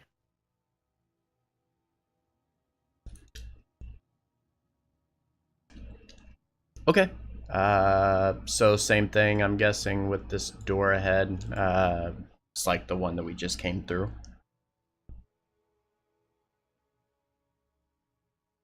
Do what now? Sorry. This wall up ahead, you're saying that it was similar to the one that we just came through, kind of pushed to open it Yes. up. Okay. And do we hear anything on the other side, or is the wall too thick to hear anything? It seems pretty thick based on the door, the secret door that you just went through. It's pretty thick, kind of hard to hear anything on the other side. Okay. I'll just slowly kind of push it open and start to peek in and see what I find before kind of rushing out into the room. Okay. Give me a stealth check. Okay. Oh, I gotta get my thing again, because, yeah. Nope. Hey. Not bad for 0 stealth.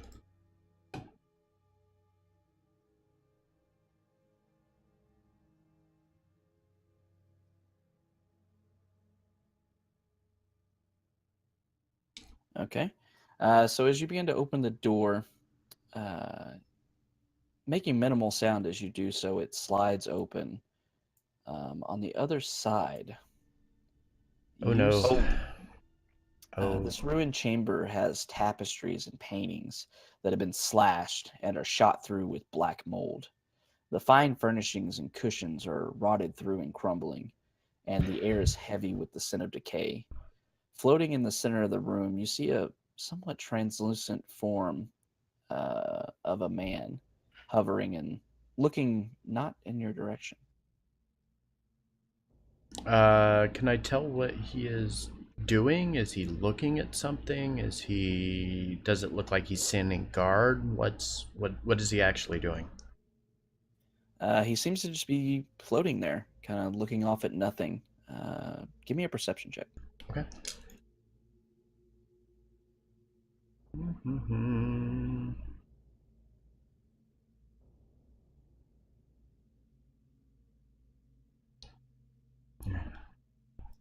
So as you're looking Crappy. in, you see that this translucent man, ghost of a man from what you can tell, seems to be muttering something, and you hear in a very cracked and somewhat insane voice, "They must all die. They must all die for what they did.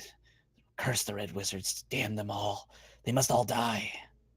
Kind of motioning back to remain quiet. Can we...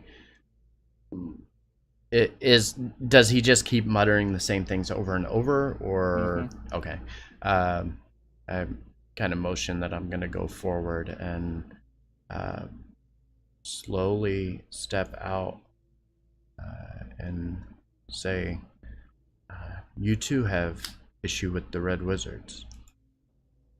As you say that, this man, with almost supernatural speed, whips around and looks directly at you. You see a very crazed look in this man's eyes. Even in death and his ghostly form, they almost seem bloodshot with just insanity. and he looks at you and begins to approach you before he hears you with his arms outstretched as he was going to attack you until he heard what you said. He says, What do you mean you're enemies as well? Who are you? Well, my name is Markinor Havenbane, and these are my compatriots, the Fey team. We are here in search of putting an end to the Red Wizards. With that, you see him kind of listening and shuddering and such as he stands there before you. Seems to be restraining himself from just latching onto you. Give me a persuasion check. Okay.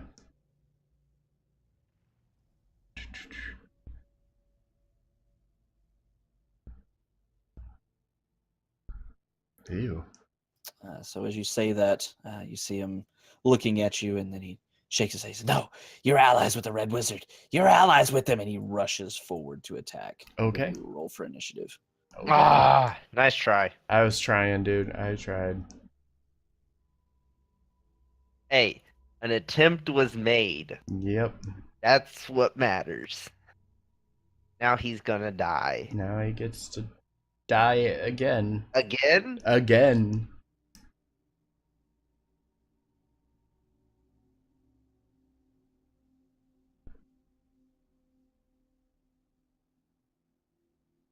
Okay. All right. All the NPCs again.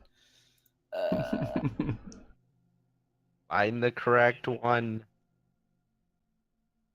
Be sure to fix your numbers, Kaylin.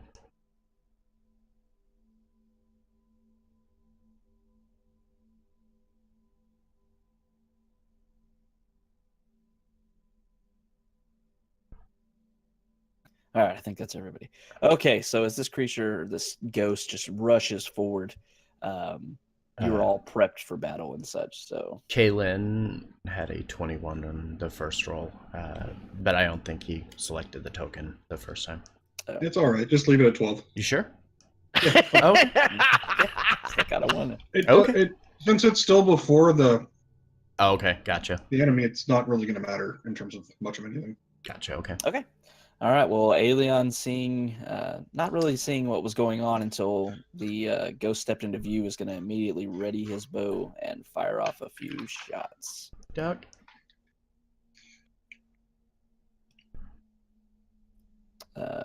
Not with advantage though. But it doesn't matter. All three are going to hit. So he doesn't have the thing anymore. Dude. Okay. Some solid damage there. Mm-hmm.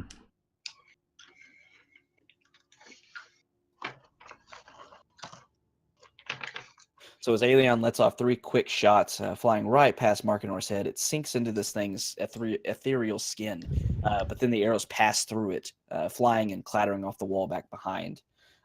Seems like it didn't like it, but it didn't take full damage from it. Berwin. Hmm.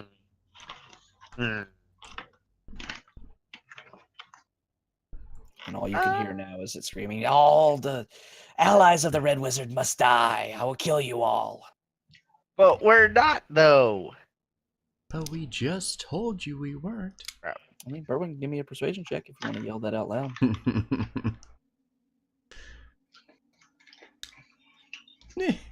I tried. You're allies of the Red Wizards. You must all die. You tried to. I tried.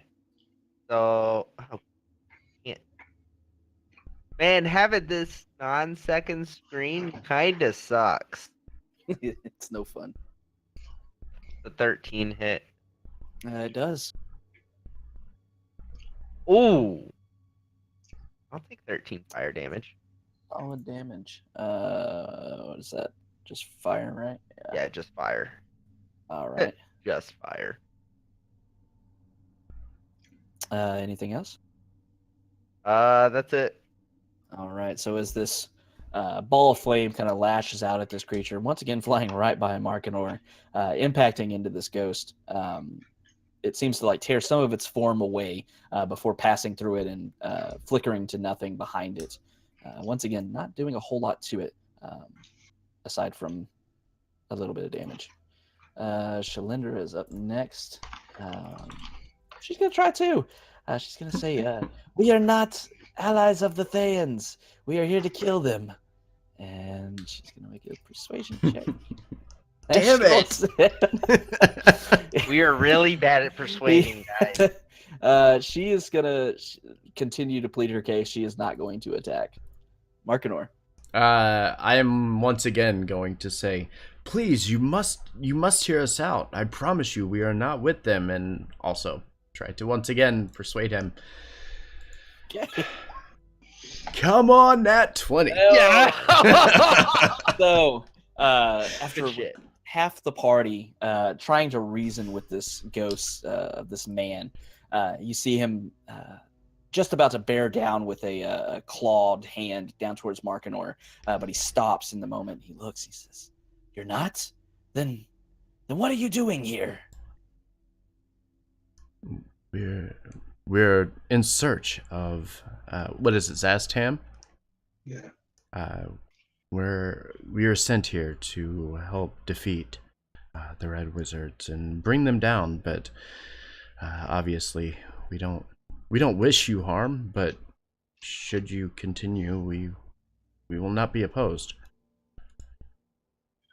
With that, you see his eyes kind of darting back and forth between you all.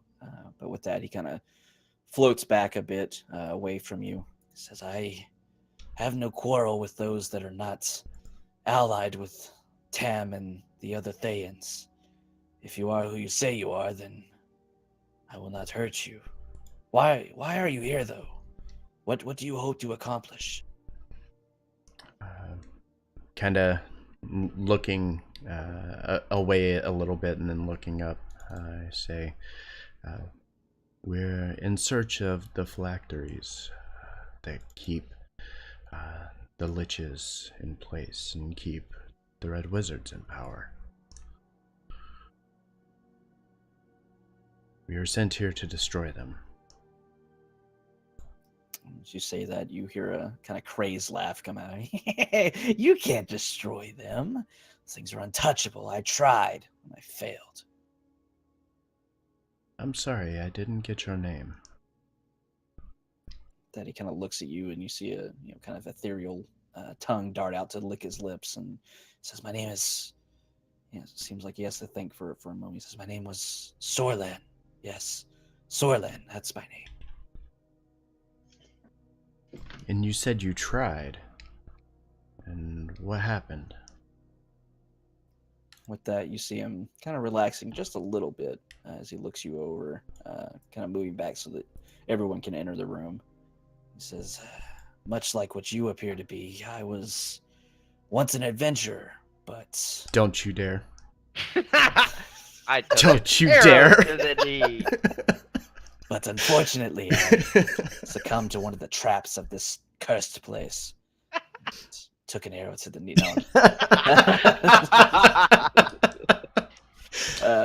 He says, "No, I succumbed to a trap here, and I was captured by these fiends.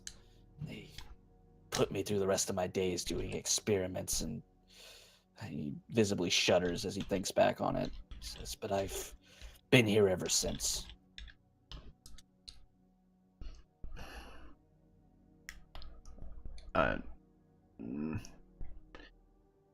But you have seen them, and perhaps you can guide us and show us where we need to go. With that, he shakes his head. He's like, "I cannot guide you any more than I can leave this room, unfortunately. They've trapped me here, bound me to it for their own gains. But I do hear talk from time to time, and if you, who are still living and not trapped in this accursed room, well, if you could do something, well, that would be worth it. That you may be able to do what I could not, though you need to avoid the maze further down the hall." Tell me more of this maze. With that, he kind of flippantly tosses his hand. He's like, "I don't know much. That's where they captured me. gravity doesn't work correctly in that room, and it's filled with teleportation circles or glyphs or something. I'm not sure. I was never able to find out before they captured me and subjected me to their tests. But it's off, and he kind of points down. You see a set of double doors down to the south of you. He points past that more to the south. He says, outside this room to the south is where the maze lies. There's nothing of value in that room. It's simply a place to keep fiends and other demonic creatures trapped, or unfortunate souls such as myself. Don't go in there. As he kind of says this, and kind of look over Berwin, kind of raise an eyebrow and say, but if we are to go forward, then we must go through there. Yes. And I kind of look back at Sorlin and say, is the maze heavily guarded? Are there many people that keep watch over the area? With that, Sorlin shakes his head vigorously back and forth. He says, I do not know. There was nothing or no one within the maze when I went to it, but that was a long time ago. I don't know if that has changed, but you can't overcome it. I don't know how. No one can. It's a trap. That's all it is, and all it has to be. Otherwise, I wouldn't have been subjugated to that. I wouldn't have been caught. Should we make our way through? Is there a way to release you from your bondage here? With that, he lets out a shrill kind of laugh. He says, there's no way to release me. I'll be here until, I don't know, until eternity, I suppose. Unless there's some way to kill that last demi-lich. You speak of Tarlvar. Tarlvar. No, not Tarlvar. No, he's nothing compared to Khazit Ghul.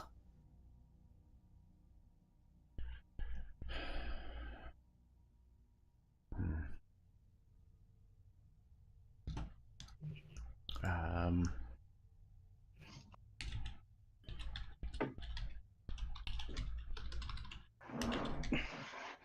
and this Khazit Ghul is roaming somewhere ahead? With that, he Or sort of resides, possibly. he kind of shrugs. He says, I do not know where he is. He wouldn't be here, though. I don't think you have any worries of running into him. He would be probably in this vault that you spoke of. That is what I heard when I ventured here.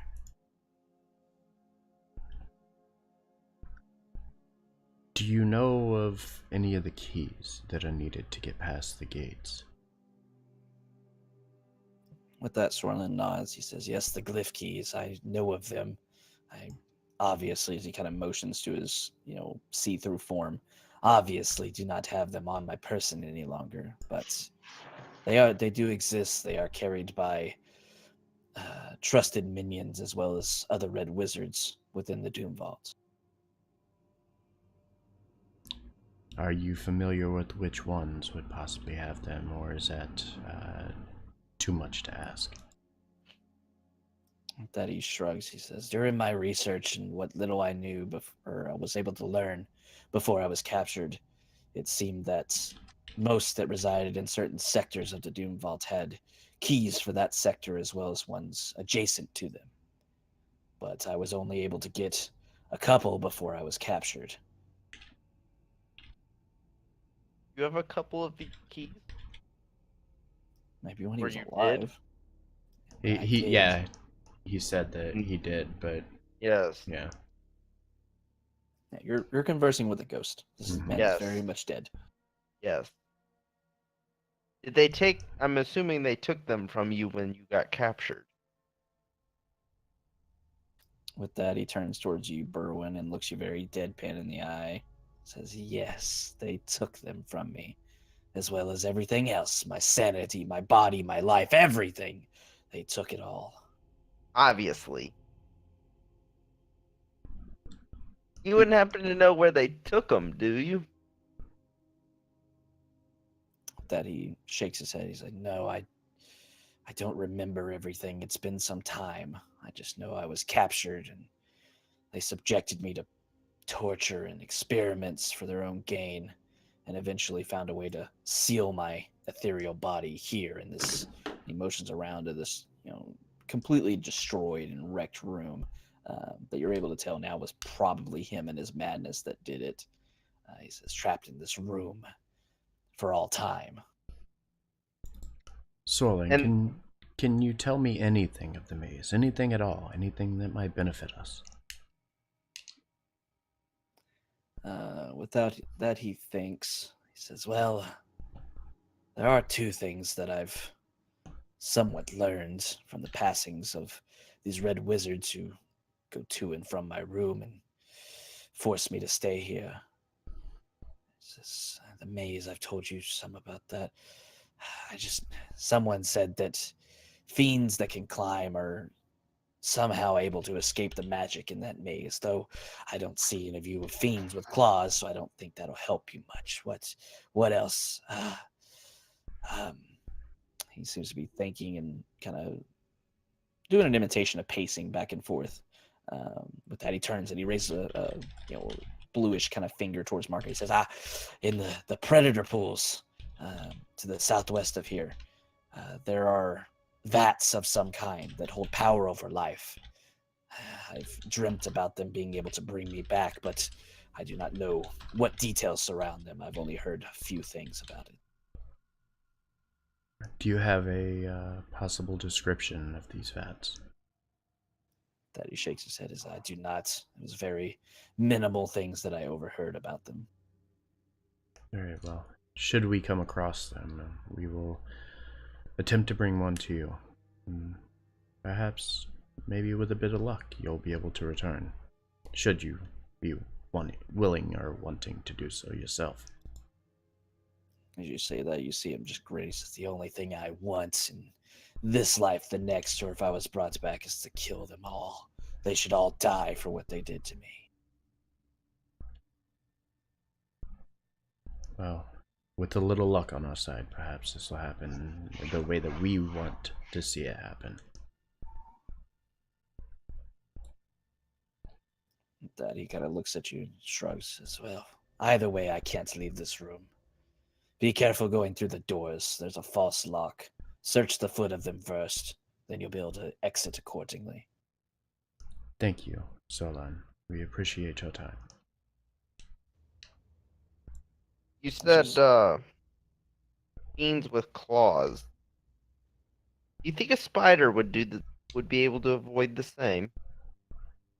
Or is it some Or perhaps flight to avoid it as well. With that, he shakes and kind of shrugs. Says, I don't know. I just know that they said that fiends that climb have somehow escaped the magic that was there.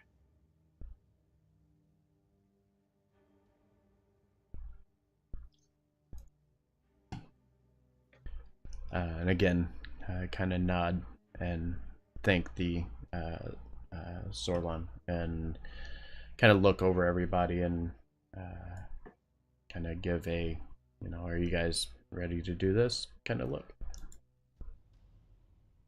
Are you wanting to go through the maze? Well, I believe that is the only path ahead. Very well. As foolish as it may be, we still need to continue on. And we know this is the path that we are supposed to be taking. Yes.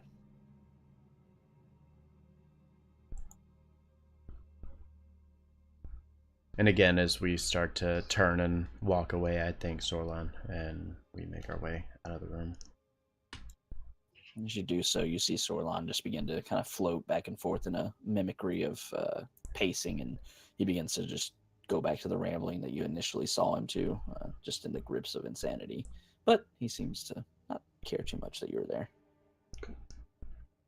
Could we take a 5-minute break? That's what I was about to suggest. So as you approach these doors, you do see locks sitting on them. But as you investigate closer under Sorlon's guidance, you see panels down at the foot of them that mimic locks as well that you're able to open and go into the next room. But we're going to take a 5-minute break real quick. 'Cause I need to pee. Yeah. Cool. All right, cool. All right, be right back. I'll be right back, guys. Thank you for being here. I appreciate all of you here. We'll be right back, and we will continue with our session from here.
You know, if anybody's here, what I should have done is asked if anybody comes through this room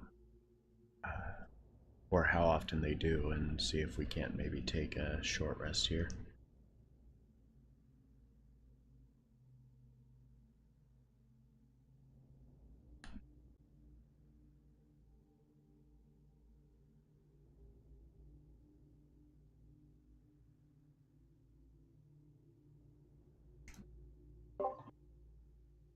Meh. I mean, I don't gain a lot from it, but a short rest would allow me to heal everybody up too, Yeah. and use healer's kits to get everybody healed up. Especially since we really don't know what we're coming up against right now. Are you suggesting we rest? Yeah, that's what I was just saying. I should have asked Sorlan how often any of the guards or anybody comes through here.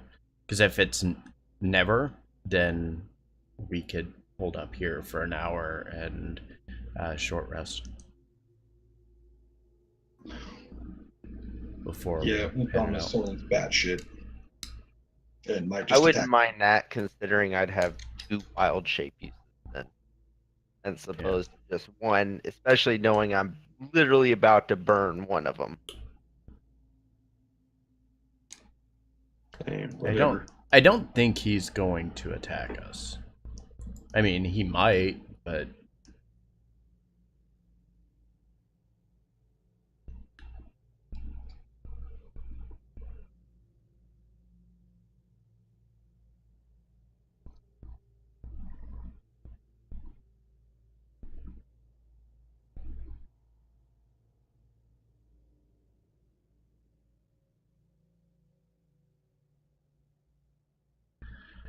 don't know. I guess we'll ask. Havoc gets back. And before he attacks us immediately. Mm-hmm.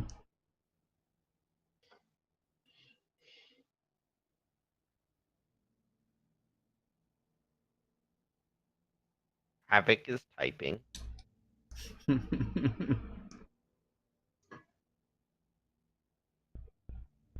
How?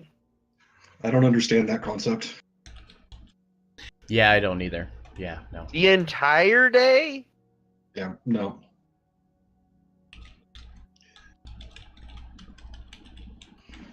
What were you doing all day?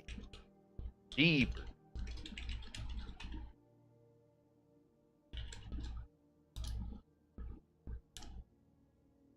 Okay. I'll move back to this cam here. How's everybody? Hope you guys are enjoying. Just ask. Might as well just ask, since he's, you know. It's because we didn't eat the entire day. We need a short. Yeah, we need a short rest so We we can need a eat. short rest so we can eat.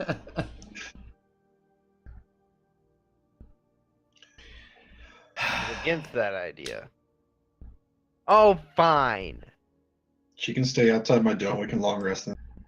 We can long rest. We will leave you in this room. And go ahead and switch your alignment. I would like to cast Liamon's tiny hut and say, screw y'all, I'm taking a long rest. You do realize I have that now, right? Yes, I know. It only So I'm fits gonna do that just for me and leave you guys outside. No, it can fit 4 people. You can fit 9 people, but that doesn't mean I want 9 people in there with. Touche. Touche. I only want to stay in there for 4 hours. No longer. Yeah, well, you can break it at any time. That's easy. Mm-hmm. And I want it to be purple. Purple? It says you can pick It's- any color you want. So Yes.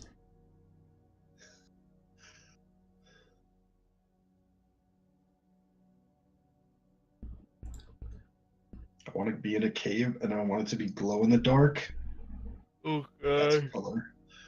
So everything's waiting outside when we're done. It knows we're here. However, at the same time, we can see everything gathering around, right? Yeah. Mm-hmm. Allergies, don't do this to me now, please. Gotta fly Thursday and I don't want ear infection.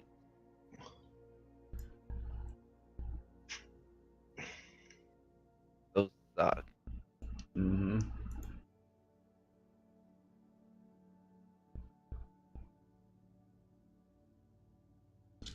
So yeah, thanks for hanging out while we continue our break here. Giving Havoc a little bit of time to get some food, and then we will continue on.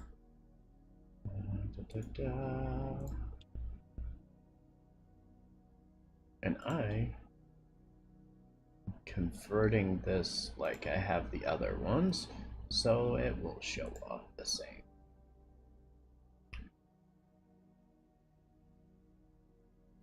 At least I understand that concept. Things taking too damn long. It's taking Mhm. forever. 'Cause there wasn't enough for like 2 meals or whatever, so I just cooked the rest of them. So it's like 20 of them, and like 2 of them are still Gee! frozen. I'm fucking hungry. There we go. Dude, that sounds That's about better. right. Maybe if you eat more than once every like 20 hours. Eh. Or you're my size.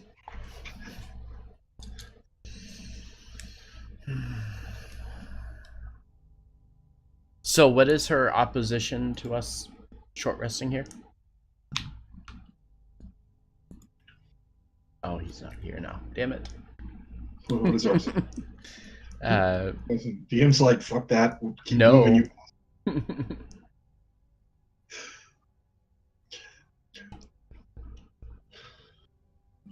The Actually, I think it's types in the chat. Aeon is also against this. Oh.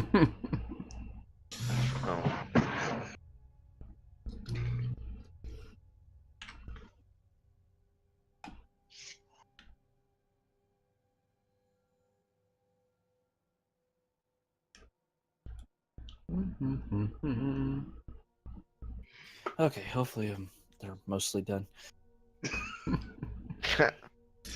They'll be fine. That's always the point when you know you're really hungry. Well, it might be done so anyway. Oh, fuck a hot. That's Ow. the other side of taquitos. Oh, God, that hurt. Okay, so I'll give those a couple minutes. Alrighty. So yeah, staying in a room with a ghost was not on Shalindra's things to do today, so she's going to be against that idea. Yes, but it's a little more secure because that was what I was telling them is I should have asked Sorlon how often any of the guards or anything like that would come through here, and should he say that it doesn't happen, that was when I was going to suggest it. Yeah, and even if you asked that, he would have told you. They come through a few times a day. You got to remember, you're in the heart of an enemy facility, so resting is going to be difficult at the best of times. This was only going to be a short rest. That's only an hour. Only Hey. an Heh, we can long rest anywhere we want. hour.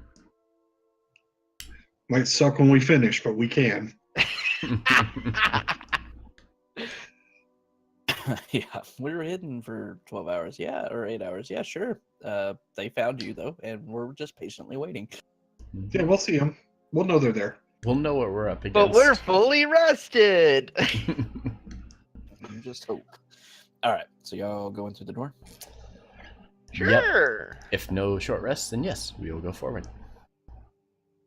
Onward. All right, Onward. so as you, following Sorland's advice, you avoid the fake locks that are up on the door in the normal place. Instead, use the ones down at the base of the doors. And you hear an audible click as they unlock, and you open the doors. The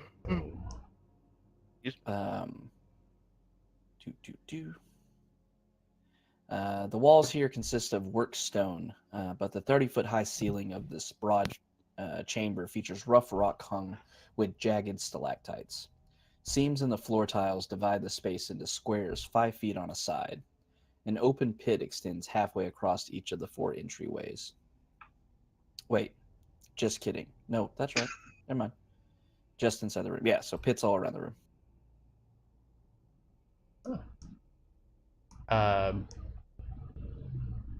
I'm gonna go ahead and just put the whistle to my lips and kind of look back at everybody like, do you want me to take a look? Do it. Please don't die. You said that the center is basically a pit. So let me read it again. Yeah. Now that I know that I'm reading the right place.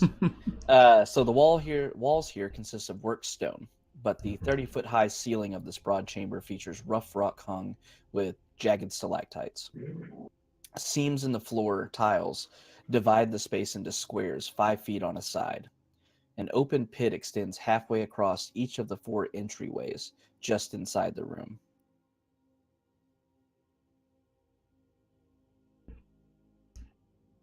Oh, around the edge of the room? Basically a pit at each 4 of the doorways. Oh, okay. Gotcha. So like right in this area here. Yeah, I'm going to begin blowing the whistle and hover just above the ground and just kind of creep out into the room. And just kind of look around and see what I can find. So as you move into the room, you were floating above the pit, Yeah, right? just above the flooring, yeah. All right. So as you move across it, not touching anything, you cross over the pit, and as you do so, you feel a pull on your entire body, and it yanks you to the ceiling. Oh. You crash into the ceiling and into a stalactite, taking 7 piercing damage before you fall down to the floor.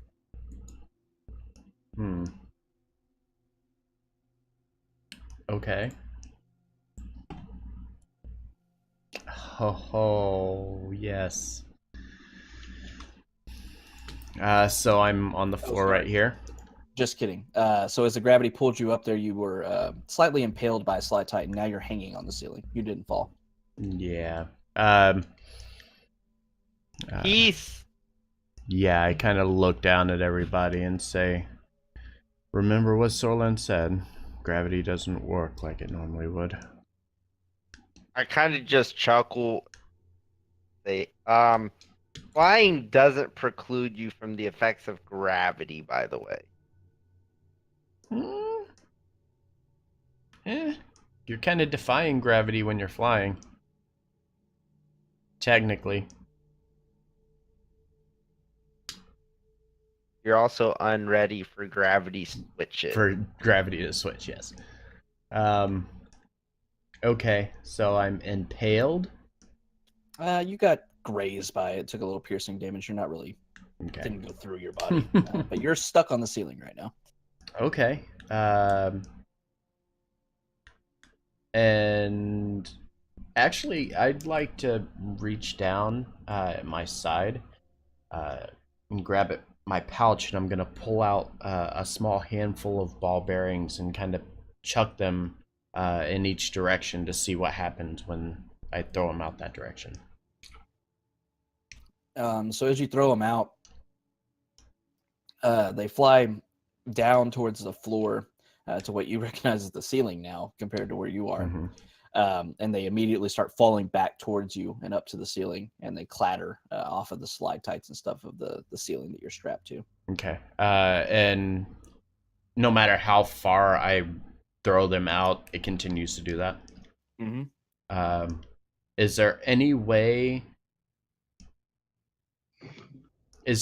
we could get,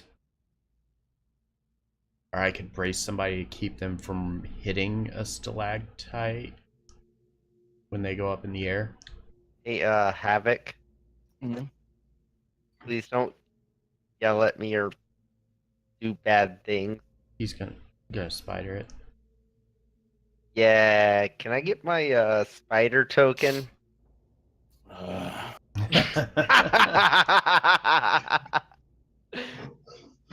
a spider. You're a spider. I'm a spider. Get out of the way, Caitlin. There we go. So as this is all going on and Berwin begins to wild shape into a spider, about a minute or so has passed since Markinor entered this room.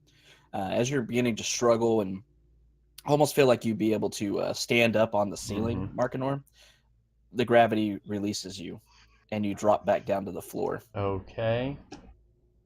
You're gonna roll more damage, aren't you?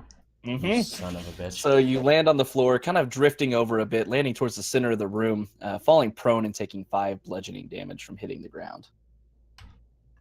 How far is this pit? Does it feel like the chamber or the gravity is going to change again, and like immediately? As you're laying there, you do not feel any pull either way. I mean, aside from the normal way. I would like to quickly run. I'm guessing right here where that the token is where the pit thing is. So as you take 1 step forward and place your foot onto one of the on. tiles, the gravity flips again. You literally just said it wasn't. I said it wasn't when you were standing there. You asked while you were sitting there, was it doing anything? And I answered no. That was before you took a step. You activated it by stepping on the tile. No, I activated it by not touching anything a minute ago. So it doesn't matter. I'm literally going to get killed because I can't do anything now. If I step, I'm going to fall. If I try to move, I'm going to... Whenever I hit the ground, if I try to move, I'm going to take more damage again. So I'm literally fucked. Isn't that how our friend became a ghost? So as you take a step forward after standing back up, the gravity flips again, and you fly up to the ceiling, taking another 7 piercing damage. And I can't do anything. If I try to move, I'm going to fall. So, taking a step, do I fall from the ceiling now? And how is he not taking damage? Because I'm a fucking spider. It doesn't matter, dude. You would still be moved. Forge, chill. Berwin, what are you doing as you go into the room? Are you traversing the gap? What are you doing? I should be able to just step across the gap, correct? Is it 5 feet? I flew across the gap. Yes. The gap's only 5 feet, correct? Correct. It's a 5-foot pit. So I could step across it without ever losing contact with the ground. Correct. I'd like to do that. All right. So as you step forward, placing your front mandibles, claws, legs, whatever, and make contact with the ground on the other side of this pit, the gravity flips for you as well, and you fly to the ceiling. Wait, hold on. What's the surface made of? Stone. Then I don't go anywhere. Nope, you do. And you take 13 points of piercing damage. Really? This magic is stronger than you are. It's stronger than spider climb, basically? Mm-hmm. Okay. Berwin. Actually, all three of y'all. Give me Arcana check.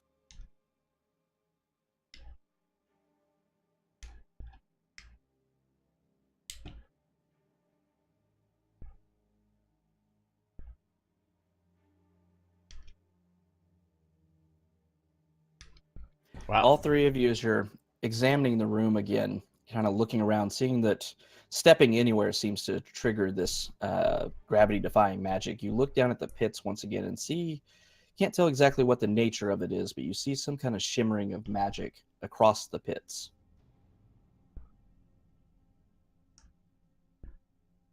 When you say pits, are you talking between each block? Between the doors. Right. Okay.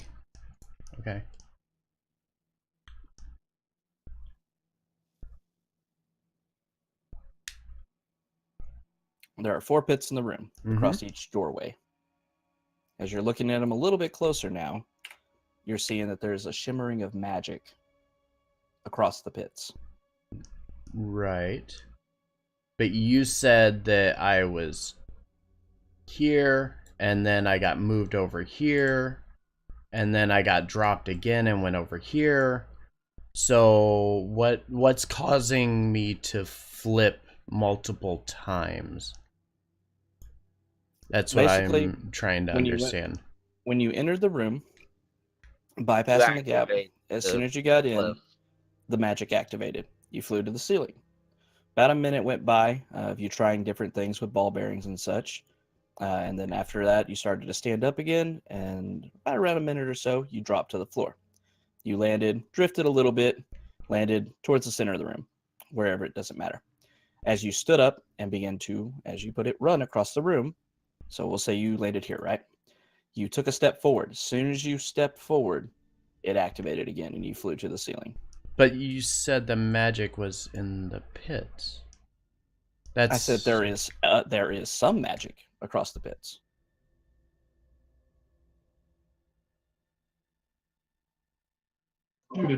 Yeah, the magic's probably covering the whole floor, but you can only see it where the pits are. Yeah. I guess. I'd like to scurry across the ceiling to over here. I'm gonna prepare to fall, I guess, since I'm on the ceiling now. I'm gonna move here and prepare to fall. So while I'm being pulled to the ceiling, can I run towards the normal ground on the wall? Can I try doing that?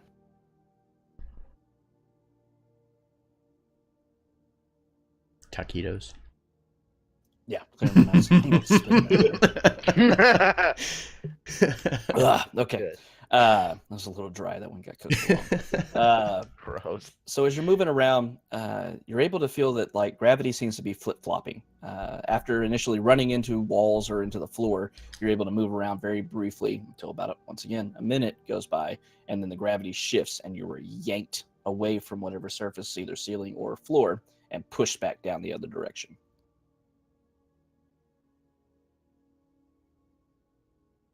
So you have the span of a minute, now that you're beginning to learn it, to move. Okay. How much time do I still have? 30 seconds. What if Can- I run around on the ceiling to over here? He's gonna get me killed. As you exit out of the room, crossing over another pit to the south, you Sorry. feel, whereas you were being pulled up to the ceiling, as you move forward past this pit, you feel the weight of gravity begin to pull you back down to the floor normally. I'm gonna jump Would I over. stay on the ceiling? No. It pulls you back Well- to the floor. I mean, you're on the ceiling as you have No- spider climb. Normal gravity, not Yeah. magical fuck you gravity. Don't forget to take your damage too. I did. I'm at 13 HP. Oh. The downside of not having a separate token is I can't track Oh. HP separately. I was like, oh, that looks wrong. Yeah, because I still have 82 HP. Yeah. So let's not take Yeah. the actual damage to Berwin. Yeah, Like I just did? Yeah. Okay. I'm still on the ceiling, but we're through. I'm we're not on through the the- ceiling. I'm on the floor, and I'm Sorry. waving a middle finger at this room that I officially hate. And I'm gonna down a potion of healing while I'm sitting here. Probably a good idea. Yeah, Kaylin, what are you doing? Ooh, maybe nice. 2.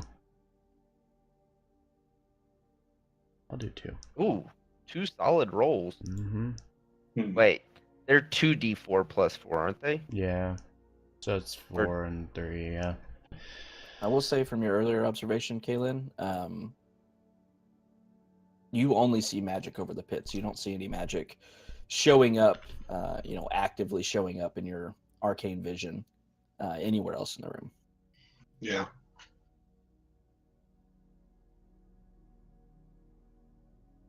So if I cross over,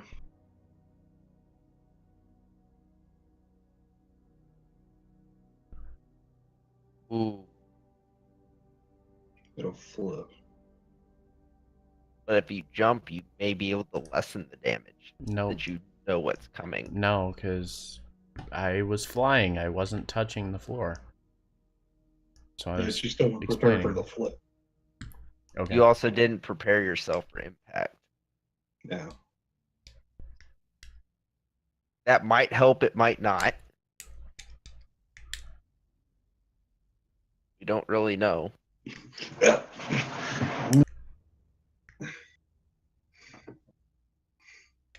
Ooh, good roll. Send Ailey on it. He's Aeolian. not our- Aeolian will misty step over to here and avoid the whole thing. yeah, So pretty Well, much. he didn't have advantage. But as this is going on, Shalendra steps forward. She says, I am not a practicer of the arcane arts, but the one thing that everyone's done in common is they haven't gone down into the pit or anything as they went into the room. This fucking thing's gonna teleport people to wherever you choose. That's actually kind of what I'm thinking. Yeah. Still want to send Ailey on first. What do y'all want Aelion to do? What do I want Ailey to do? Go dive into the pit and see what happens. Wow. Okay. Everybody down Not with really, though. that? I mean, he'll do it. I know that's the problem. He would do that anyway. Mm-hmm. So wait, if I look into the pit, what do I see at the bottom besides some, the magical ripple? Yeah, through the magical kind of ripple, you see a kind of normal pit. You see about 10 feet deep or so with some spikes down the bottom of it.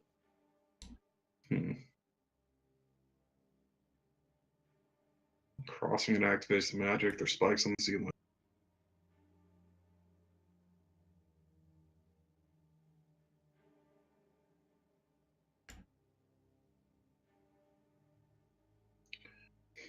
All right, screw it. I want to see what happens if I try and slowly lower myself into the pit, Okay. doing my best to avoid the spikes. All right. So as you take a step forward, you begin to take your foot up, kind of turning around, facing back towards Aelion and Cylindra, and you start to lower a foot down. But as you do so, you find that there's a solid surface underneath your feet. And as you kind of look down to see where on the floor you might be standing and preparing for, gravity to flip on you, you see that you're standing on nothing.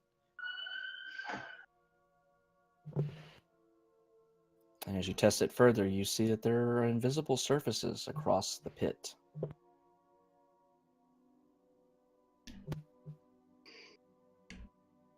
Okay. And as you step onto it, everyone in the room hears an audible click. Cool. Markinor takes another 3d6 damage. Please no. Please no. I would like to survive to room number 2, please. We're already in room number 2. Kind of. The two of us are. I don't know. All right, so. And I'm So, guessing it just kind of standing on top. branches in the direction of the 4 openings for Kaylin. Do what now? I'm guessing the path that Kaylin can see or whatever kind of branches in the 4 directions of the different entryways. Dude, all I heard was a click. I'm still not sure what happened. Yeah, I mean, she doesn't see anything else or notice anything else. She just knows she's standing on thin air and heard a click when she stood on this. What do I have in my pockets? So that's a question. I'm gonna take another ball bearing and throw it past the thing here and see what happens. You throwing it past the pit, into the pit? Yeah, first one past, and then the second one I'm gonna drop down into the pit. So as you toss one ball bearing out, after hearing this click, it bounces across the floor towards the center of the room, not shooting up to the ceiling. And as you toss one into the pit before you, you notice, much like Kaylin's, there's a solid surface covering the top of this pit.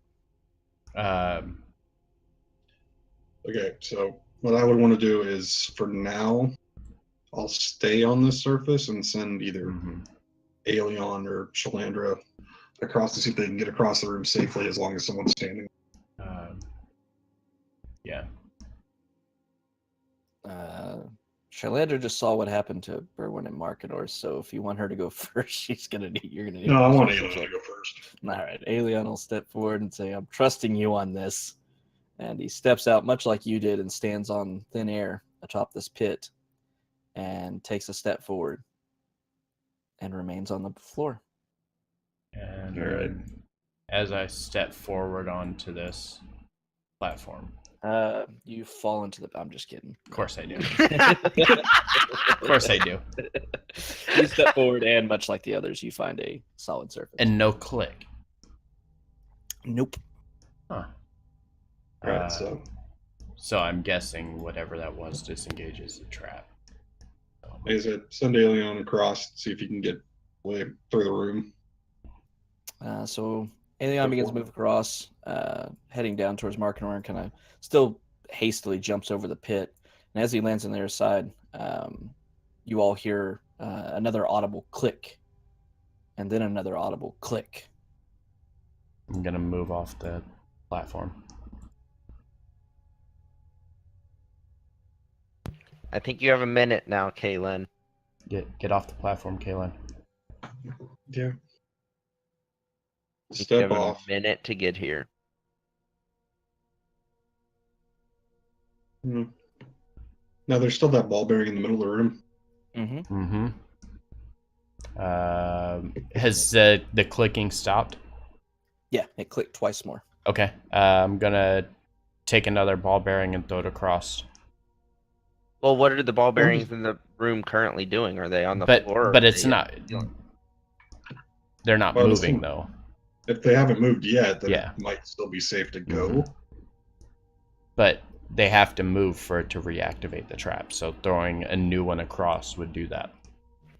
Okay. Yeah. So And as you do so, you toss it out to the floor, and much like the one you threw out there, it lands on the floor and stays. I think the double click was it resetting and then deactivating again in quick succession. Not Yeah. that you can hear me, because all you hear is hiss, hiss, hiss. No, that's actually. God damn it. Okay. All right. So the kind of motion. I just want to wait it out and see if I hear a click after a minute. Okay. Okay. Anybody else do anything? I'll wait. Kind of. Yeah. Here we go. All right. As you're all standing there waiting, still trying to fully grasp the machinations of this room, another minute or so passes by, and you hear another audible click. All right. And as it clicks, you see the 2 ball bearings that were in the room fly up to the ceiling abruptly. Yeah. That's what I wanted to know. So, yeah, I'm gonna step out onto the platform, or what? Click. And I quickly motion for Kaylin and should Before Lindra did to the get ball over. bearings. I got like thousands of them. It's fine. No. The ones that went up, did they fall back down? Oh, Not yet. They're still Not up yet. there. Oh. Well, sorry. No. Sorry. Yeah, no. When you stepped on the platform, Yeah. it fell. Yeah. Okay. That's what I'm waiting for. If they didn't fall, I don't want to run out. If they did, then I'm. Yeah, they Right. fell. Yeah. Okay. Crossover. So yeah, quickly motion for him to get across, and then move out of the way. Okay, All right. we did it. Stop it. That was a fucked up room. Fuck that room. Fuck that room, dude. And I'm gonna fly right over. I'm like, yeah, you are. Get across that pit. Do it. All right. So as you move into this area, you see a short hall of gray granite runs perpendicular to this area's entrance, with 6 openings across from the entrance that lead deeper into the darkness. The cold stone ceiling looms 30 feet overhead.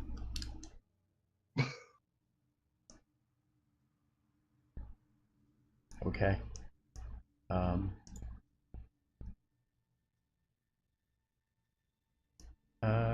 Kind of peering around.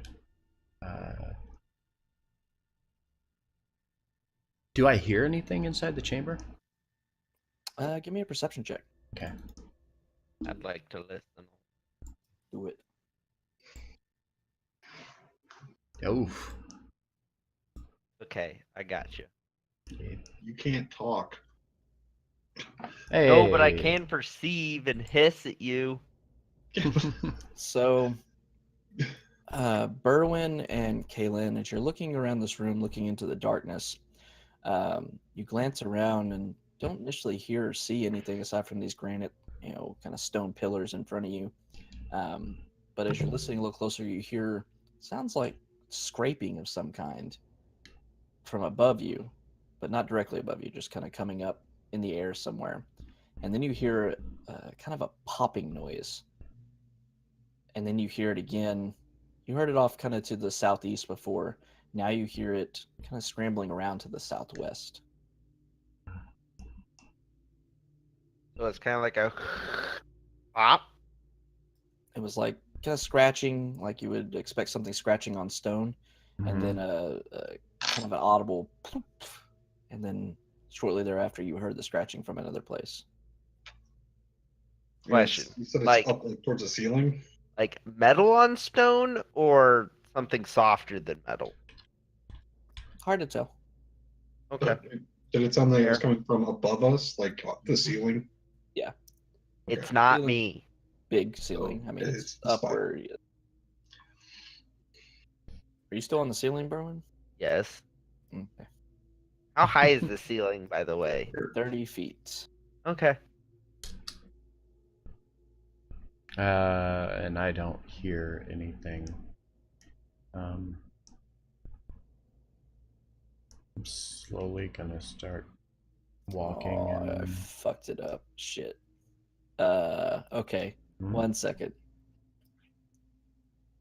everybody go Berwin's on the backward. ceiling. Everybody go backward. I fucked this up. Okay. Okay. So everybody start here. Okay. That's 'Kay. starting point. All right. So you've heard this as you're moving into the room. Berwin's on the ceiling, just a little bit ahead of y'all, but up above. And you've heard a scratching noise. Now, what do you want to do? Sorry, I misread the last paragraph. I'd like to take a few steps this way. Okay. And listen again. All right. Give me another perception check.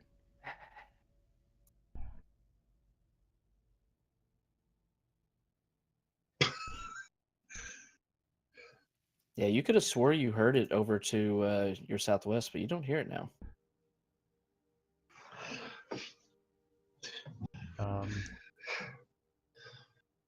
When a nat 1's still an 11. Feels bad, man. I want to step this way. So, Markinor, as you step forward, much like what everybody else heard, as you make your way onto this square, Mm-hmm. there's a loud popping noise, and Markinor vanishes. Popping noise. Pop! And you appear and you see the light coming from your allies as you now stand off to the west. Kaylin, as you move forward, a popping noise happens. And you vanish and appear somewhere out of sight. Don't know where your allies are. Is this why you asked me if I was on the ceiling? I'm going to take the whistle and begin to blow it and raise up towards the ceiling. Hey, buddy. Kind of wave over to Berwin since I can't talk right now. Both of y'all give me perception checks. Okay. Markinor at disadvantage. Okay.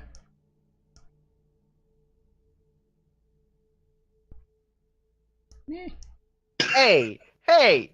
Hey, look That's at that. actually pretty good. That's a That's 30. pretty good. That's a So pretty good. Still fails. As this is happening, people hope are not. vanishing out of sight. The whistle peels out from the somewhat silence that was in this room, minus the popping noise. Berwin hears another popping noise, much closer. Kaylin, as this popping noise happens right to your west, you see a very large creature that I can't put on this layer apparently because stupid. Sees the number 7. Oh, shit. That's a Appear big next to you. creature. And I need everybody to roll for initiative. Okay. I can see a bit of him. Not much. I think that's our first 30 of the game, of our session. Yeah, I think so. I don't remember seeing one before. I've never seen one in this Yeah, campaign well- so far. Yeah. Does anybody else have a plus 10 to any stat? No, I can only I get have- 9. I have a plus 12 to medicine. Okay. So on a medicine roll, we could have seen a 30, but we Yeah. never rolled an 18. So yeah, as you're Unfortunate. seeing this creature, Kaylin, you're seeing that it is massive. It has 2 gigantic arms, much outweighing its other 2 arms, with giant pincers on it, and the other one's having closed 3-finger fists. And it lets out a kind of bestial scream as it sees you and begins rushing towards you. Just so y'all can fully appreciate it. Oh. What the fuck? All right. NPCs. Yes. I have actually never heard of this creature. Excellent. Me either. It also looks like a horrible agglomeration of multiple creatures. Look at that. That's so cool. Why do I have a feeling the what are they? The illicit? Not the illicit.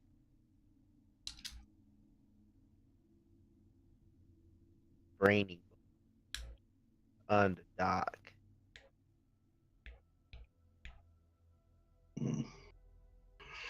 What fun do I want to have with you? Alrighty, so as you spot this creature next to you, Kaylin, I need you to... No, don't go back. No! I hit the Uh-oh. back It just button, closed all of Budweiser. them. No. I know that feeling. I know that feeling. Hey, at least you didn't accidentally hit the back button on your mouse. Or is that what you did? That's what I did. Yep. my I push to talk is on my freaking hate mouse. that so much. All right. Yeah. So as this creature shows up next to you, popping into existence, very reminiscent of teleportation, you are the first to react. How much do I hate you? New toys. Screw it.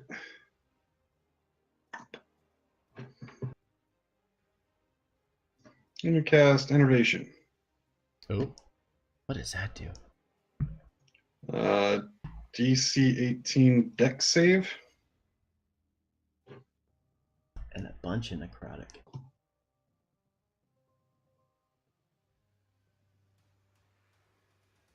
Okay, dex save. 11. Okay, so it takes 15 damage.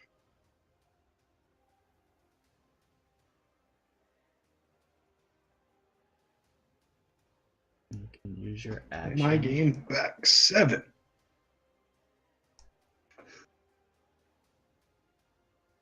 And you Not that can bad. use your action to deal an additional 48 to the target.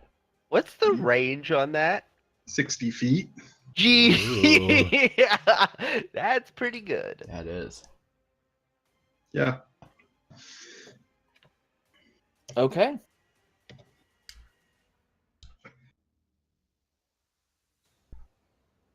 Anything else? No, because I know what'll happen if I move. Probably going to disappear again. All right. So as this creature takes this necrotic damage, Marketer, it's your turn. You're floating in the air. Yeah, hearing all of this up above the ground, can I do double movement here? I'd imagine so. Yep, I do double movement floating. Try to get a little closer and see what I can see. Yeah, he's a big little fella, isn't he? Yeah. Oh, this is gonna be interesting.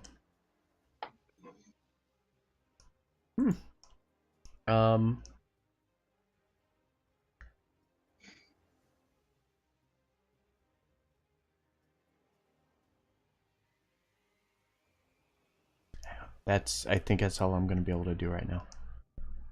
All right. So as you blow the whistle and fly around the corner, you see what the fuss is all about. It's this massive creature.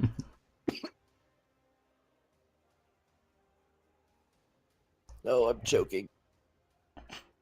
On taquitos. Don't talk and eat at the same time. Yeah, Get him taquitos. Get him! Yeah. Pay him back. Oh, okay. I see how you are. Gotcha. Alien. I said nothing. Hard mode activated. Alion's just gonna be like, "What's going on, guys?" And he's gonna take a step forward. Oh no! No, Alien, And no! he poofs and ends up over here. And he still hears fighting, and he's like, what's going on?" He steps out and sees a dude. He's 5, 10, 15, 20, 25. He moves up behind the dude and says, "All right, I got this." Oh shit, 4 attacks. Let's go. And he's going to bring Shatter Spike around 3 times and use his bonus action to... Let's see, would he use it to put Hunter's Mark first? Yeah, or would he Hunter's just Mark. use regular? Yeah. Hunter's Mark. First round of the fight. Mm-hmm. Once I get currently dying. Yeah, because he already will have 3 attacks. May as well get the bonus damage potential. Yeah. It's worth Especially more on than a one extra attack. large creature. All right, so he is going to swing 3 times. with Hunter's Mark activated. Okay, so Shatter Spike 3 times. Not at advantage. Normal. Dang it.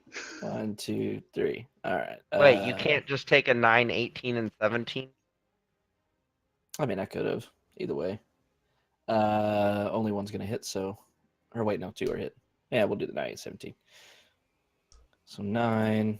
Miss... Oh, shit, that didn't count. This one hits, though. 7 and the 17 is another 9. So 16. So Alien brings Shatter Spike around, it kind of mildly glowing in this darkness of this room, and does a good chunk of damage to this creature. Erwin. Yes, on the ceiling, I'd like to run up here and right above him and shoot some spider web at him. Okay. Oh, yeah, I do have that attack. Does a 20 hit? 20 hits. There you go. He's restrained. On All his turn, he can make a strength check to break free. But that takes his action. Oh, one of them at least. All right. Anything else? No. Alrighty. So as this giant spider scurries across the ceiling, it shoots out a web that does a good job of covering this creature. That being said, it's its turn, so it is going to use one of its 4 attacks to try to break free. A strength check, natural 20, 25. So it's free. Yeah. It's going to replace. Let's see. Well,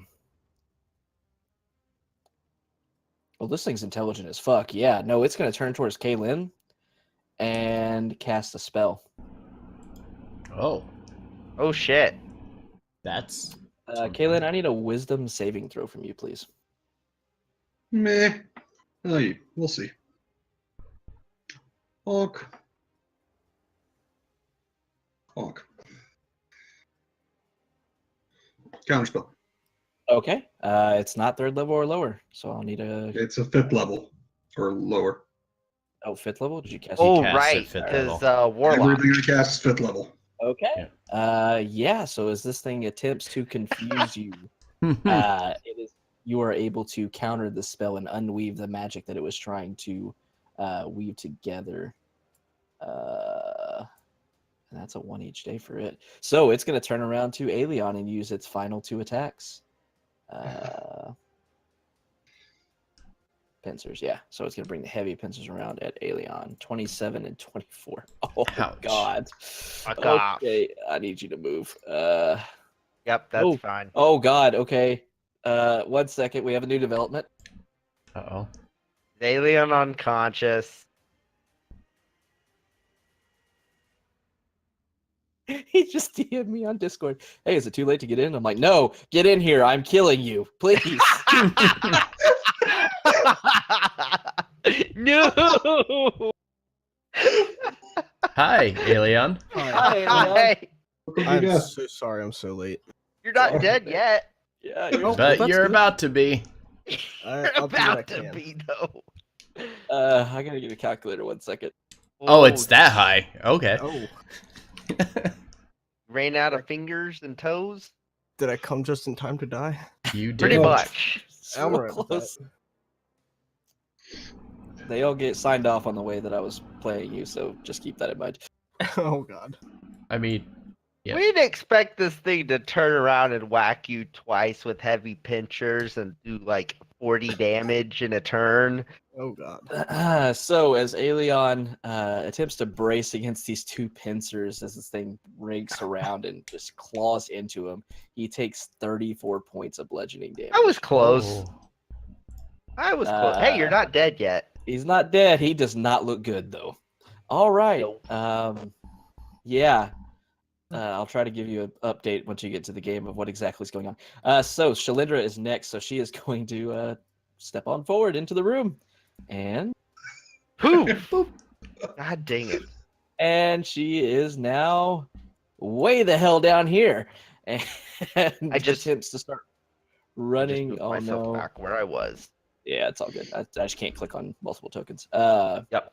So yeah, she used 5, 10, 15, and you all hear from the southwest another poof, Oh my. and you hear her saying, "Where am I?" Down south.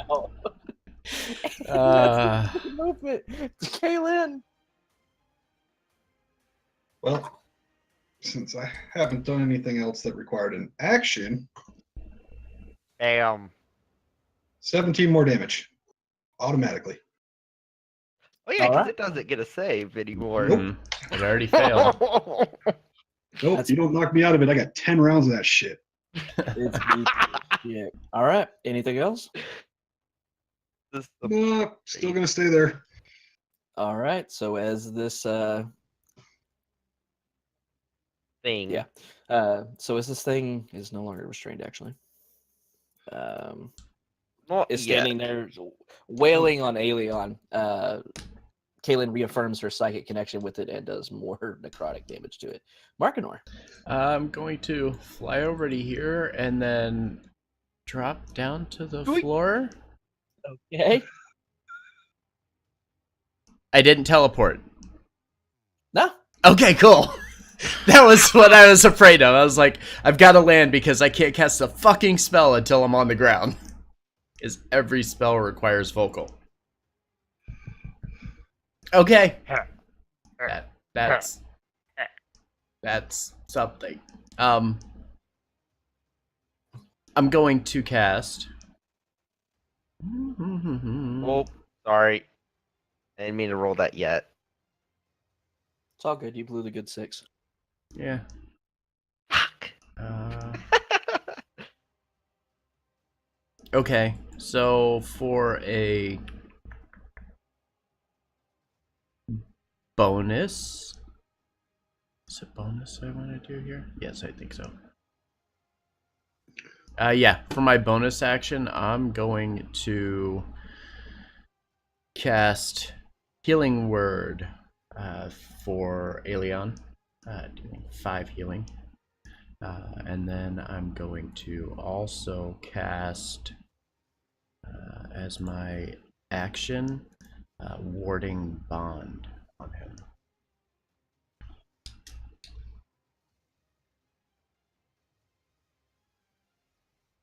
And that will be my turn. All right. So Markinor runs up and seeing Aeon not having a great time getting smacked around by this creature, tries to buff him all to hell. All right, Aeon. There is a gigantic creature in front of you. It's also hunter's marked. You have it, Hunter's Mark. I see that. Have I used my face up? No. Okay. You have used action surge though. Okay. We fought It and was- killed a kraken earlier, so It was yeah. either that or you get drug into a pool of water and yeah. Nah, I'm done. It's all good. Let's see. I'm gonna use my bonus action. I guess to face step back. Here. Okay. And then I'll shoot it with my bow. Do it. Unfortunately, 2 12s is going to miss. And slouch wearily. So Aeon tactically retreats back away from this creature and lets off 2 very weary shots as he's still very wounded from those attacks, and unfortunately they go wide. Berwin. Is that a Yeah, giant let's- Berwin I'm let's seeing? Yes. Yeah. Okay. He's a spider. Damn it. Oh, okay. Of course, I roll a 1 That then. makes He's more Ant sense. Man. Yes. I'm gonna crawl down onto the ground and bite him. Okay.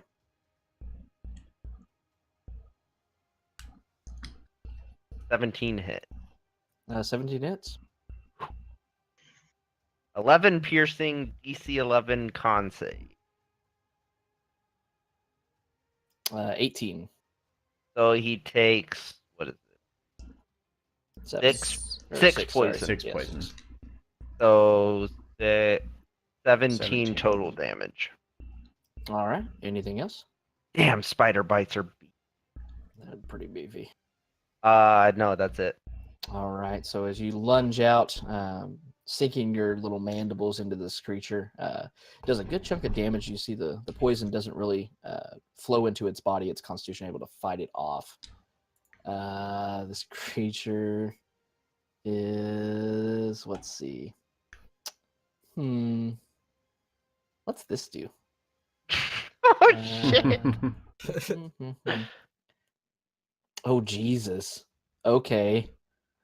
Is this TPK move? The creature once again, with a bit of a grin on its face, snarls and looks back at Kaylin, and casts another spell. Are you going to do anything as it does I so? can't. I can't either because Kaylin's not close enough to me. Okay. So as this Oh, thing shit. begins to shout out, you speak Abyssal, right? No, Oh, you don't? Um, I I don't. thought. Oh, I thought. Oh no, you speak Infernal. I no. speak something, but it's not that one. Oh, okay. No, I speak right. Undercommon. Oh, too. Undercommon. Yeah, I was trying to remember what you were talking about. Nobody speaks Abyssal then. No.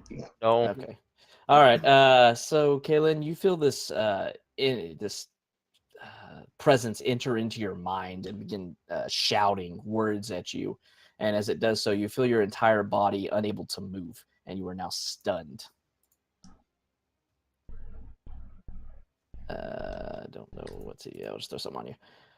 And then it's going to turn around, seeing Markinor and Berwin, and it's going to give each of y'all an attack with its pincers. Okay. The one on Berwin will be at disadvantage. All right. Thanks, First one at buddy. Berwin will be at 11 with disadvantage. And 11 then misses! Markinor, 22. Yes. All right. So as it comes around, Markinor dives out, get down, Mr. President style, and blocks both attacks, taking one of them for Berwin, getting 12 bludgeoning damage done to him. Okay. And Oh, then that's you, too bad. as you're kind of getting back on your feet, regaining your feet, you see the creature still smiling as it jumps into the air, not very high, but then it lands back on the tiles beneath its feet, and you hear a pop. Oh, as it fuck jumps, off. does it leave my 5-foot range? It does, but through a teleport. But okay. Okay. Well, it didn't get very far. You hear another audible pop just to your south. Hey, I still see it. Yep. It tried to run away. Didn't get very far. All right. So you're still trying to figure out what the hell is going on. Here's the pop. 5, 10, 15, 20, 25, 30. She sees this gigantic thing. Oh my God. I've got to go find her character sheet. Where is it? Got him. All right. Shift left click. Shift double left click. Yeah, that would have been quicker. But Oh, does that open a character sheet? Yeah, a on your token? token. Yeah. Yeah. Ooh, that's good to know. Mm-hmm. So she's gonna bring her greatsword around on this dude. Do it. And pray. 11 and 14 both gonna miss. Ah. And she's out of movement, so she's still alive for now. Kaylin, you are stunned. I need a Constitution saving throw from you for you to be able to break it. Okay. Hey, you did it. So you feel this just chanting within your mind, obviously commanding you to not move. You're able to, unfortunately, use your action to do so, but you're able to fight against it. Yeah, and the stunning effect ends. Well, at least you got some damage. Would you like to do anything else? Nope. That was my action. Yes. Okay. Yeah, that's all I'm gonna do. I'll stay right there. Let me get the wording right. It wasn't actually your action, but you have to do it at the end of your turn. And since you can't do Oh, so anything, it you were wasn't stuck. my action though. It wasn't your action, but it was at the end of your turn. Okay, then yeah, we're fine. Okay, cool. I need Mark that is going. specific wording. Yeah, I had to double check it because I was like, I thought it said use your action, but it really says at the end of your turn. So Okay. All right, Whistle, hovering over the ground, making my way over here, and then dropping back to the floor. okay. And then I'm going to do something new Ooh. and cast Hunter's Mark on it. What? And Oh, yeah, then that double mark. and then I'm gonna hit him with the hammer. I like that concentration up. Third channel divinity to land it. Plus 10. 23 does hit. Okay. And then War Priest to hit again. 18. 18 hits. Okay. And I'm going to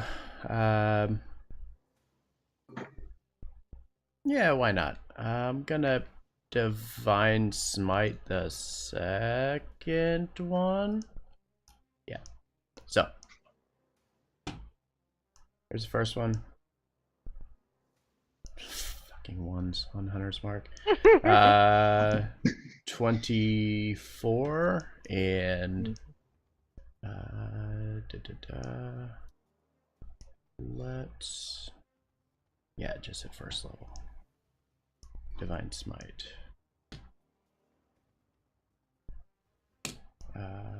For 10 additional. The other one was for Hunter's Mark. Okay. So 34 damage. And that'll be my turn. All right. So as Marketer comes around, flying through the air and then landing, he immediately brings his hammer down. First with one heavy blow down to it, doing a good chunk of damage. And then as he raises it again, its hammer begins to glow with divine energies. He brings it down a second time, dealing a massive amount of damage to it. But this creature is still going. Aelion. I'm going to walk around the corner. Hey, you see it, and you didn't poop. Oh, sweet. Gonna take a second. My bonus action. Sorry, dog hopping down the stairs. So 1d10 plus 2. Mm-hmm. I need space in there. Okay, well that's cool. So 4 points, and then I'm just gonna shoot my bow at it.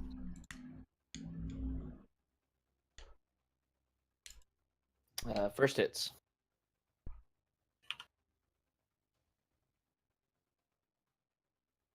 For 7. And that's it. All right, so you fire the arrow off, and it first one hits, and the second one unfortunately misses off to the side, not able to penetrate this thick natural armor of this creature. Berwin. Ah, yes. Hold on. Yep. Nope. I'm gonna go up on the wall. Run like right here. And fight him. Okay. And miss. Yeah, 11 unfortunately will miss this time. That's my turn. All right, so as Berwin scurries along the wall, he's just unable to connect through the thick hide of this creature this time. Let's see. I think it has one more 1 per day thing. What was it? No, it's not going to do that. All right, so instead of casting a spell, it is going to look towards one of y'all. Sure will. Oh no. It's gonna turn around towards Shalandra Oh no. and unleash all 4 of its melee attacks. Oh no! Pincer 22 hits. Pincer 11 misses. Fist 25 hits. 14, I think, misses. What's your AC? Oh yeah, she's got decent AC. She So gonna 3 of die. these attack. All right. Calculator. Feel bad, man. Oh shit, she's still standing. Oh. So you all what a see beast! as as this creature turns around at Shalander, who is trying to hit him, and just unleashes 4 attacks on him, or on her rather, hitting with 3 of them very heavily. Luckily, the fist's not doing as much damage as the pincer. She takes heavy blows, just getting knocked around, blood flying from her mouth as she gets hit across the face. She looks real beat up. And he's going to do it again. He is going to jump in place, landing back down the ground, and poof. Ooh, okay. And you hear off to the southwest somewhere. Poof. Mother. Shalandra is fucking done. So she is going to run straight north. 5, 10, 15, 20, 25, 30. She's going to end up next to Kaylin, just holding her sides and just super wounded. Kaylin. The best part is still in range. Can still see it, not in total cover. 15 more damage.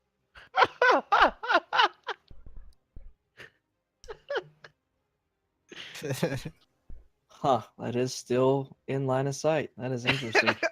Well, Wow. wasn't enough. All right, 15 more damage. And Havoc was so happy. I'm just sitting there looking at like, surely it has full total cover. Nope, there is a line of sight directly along that line from where Kaylin was. All right. And let's see.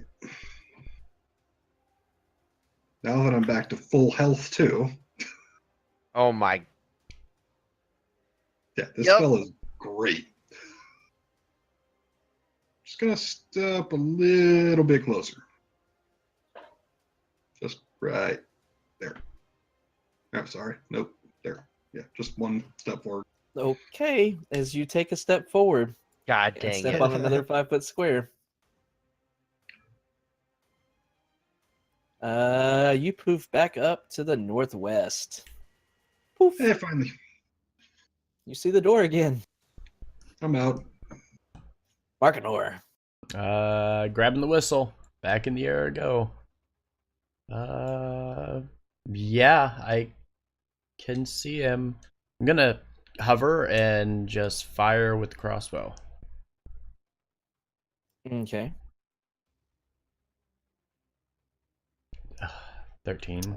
Fortunately, a 13 will miss. Okay. And what is your rule on potions? You can use a bonus action to take them. Okay. I'm going to lower down to the ground here. I didn't poof. Nope. Okay, and then I'm gonna take a potion of healing. Okay. So crossbow shot goes wide, Why did it give me unfortunately. Hunter's Alien. Mark? I Hunter's Mark. I just took all the damage that I just healed myself with.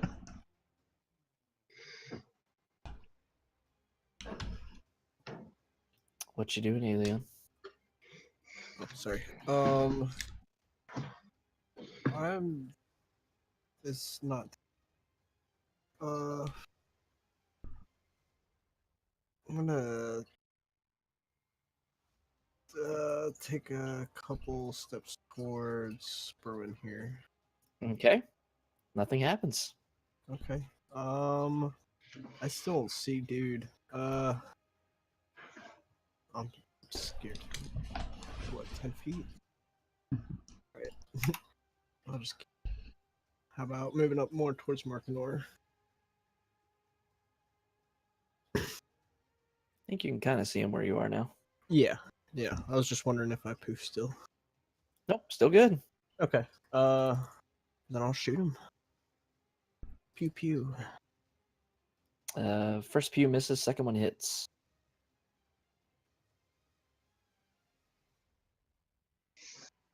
That's it. All right, so fires off the longbow shot. Still doing damage to this thing, but it's this whole time it hasn't been quite as much for most of your melee attacks. But everything else is doing good ones. He's starting to look pretty beat up now, but still going. Berwin. If I move here, am I gonna poof? Nope. Cool. Also, Are you on the Do ceiling this. or no, the either? ground. Okay. Feeling You I can't- couldn't have gotten there. Yeah, you can't end your turn there because you'll be occupied in safe Yeah. space. You'll be in my space on that. Yeah, You do can that, though. fit between my legs. Nope. The Not question is, today. does he want to? Yeah. No thanks. Yeah, that's it. All right, so spider scurries on by, but not doing anything. All right, this guy is gonna move up here, seeing Hey, Berwin. buddy. Hey, 4 melee attacks, 2 pincers and 2 fists inbound for Berwin. Second one's a disadvantage. Second one is a disadvantage. Okay, first pincer is a nat 20. Oh. Second one, oh, it's another nat 20, but it's only an 18 now. 2 Well, fists, got one. 14 and 15.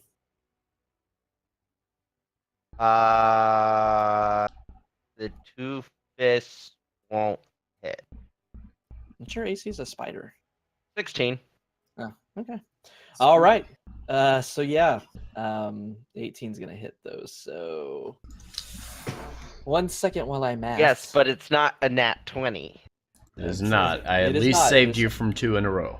Yeah, only Yes. 1. So the first attack with max damage is going to be 37. Hold bludgeoning on, let me get a damage. calculator. The second will only be 19. 37 on the first. 19 on the second. I'm kind of assuming you're dropping out of spider form. Yes. Bloop.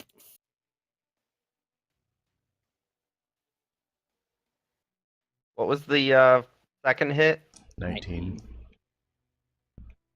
Thank you. Okay. Oh, that was beefy. All right. And this guy looks back and forth and decides that it's worth running away. So, oh, wait, no. You. Never mind, at will. As he looks back and forth, you see that grin cross his face again. And as he grins out of his mouth, this kind of putrid, black, oily air begins to just come out. And then mist begins to envelop all around you as he casts darkness. You are all plunged into magical darkness and cannot see. And he's going to try to move away from Berwin. Berwin, you'll have an attack of opportunity, but you can't see him, so you're at disadvantage. Okay. What do I have? Yeah. As you swing it. Oh wait, you- disadvantage. Yeah, disadvantage. Not that it matters. Doesn't matter. It doesn't matter. So as you swing it, you connect with this creature, but you do absolutely nothing to it as it backs away, still grinning, and poof. Oh, fuck off. Well, luck of the draw for y'all. Y'all here don't necessarily see. Where did he center that? What is it, 20 feet? Mm-hmm. Yeah, I would imagine he centered it on like me. That's a 15-foot radius sphere. So probably on me then. Make yeah, sure we'll it say it's hit on all of you, and us. I'll just Yeah. put an aura on you. Okay.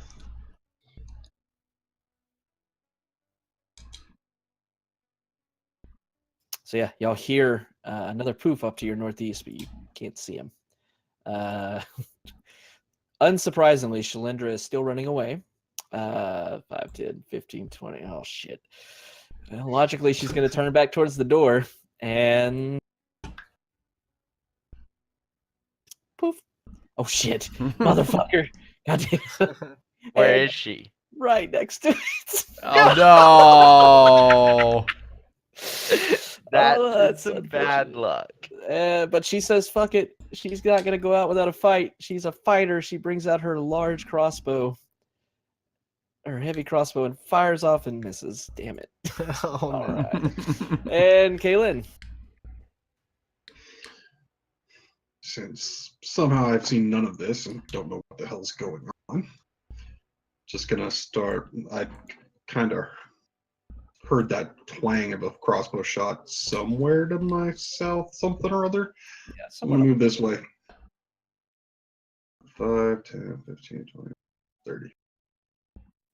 That's okay. Damn it! As you take your first step, Poof. well, hey, you got a little Yeah, I've extra been there out of it. Poof. And you still have your Okay. 25 feet Still of more movement. movement. Huh? Okay. Yeah. 2. Just move to there. I could see him now. Whoops. Sorry about that. What the heck? Cat. I was trying. No, I was trying to read what it was, and I clicked on it. Just pop. Desktop. Wonk. Oh, that 30 on attack. Yeah, I think the even with 30 partial- hits. Yeah, even with partial cover, those both hit. That didn't go right at all. But okay. No, wait, yeah, it did. So yeah, 17 and 24 damage. 24. it's only the roll is not the modifier, correct? Yep. Correct. Yeah, modifiers are stagnant. All right. Yeah. Anything else? Nah, I don't really want to disappear again. So much fun though. It kind of, well, actually, I kind of do. Screw it.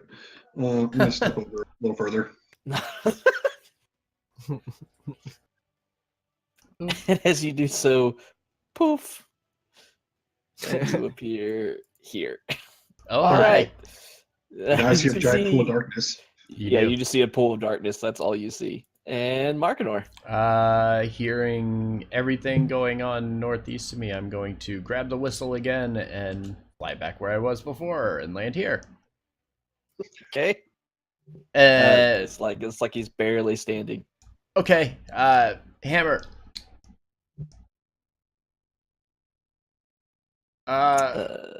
Yes. Okay. What do I got? Nothing? Of course not.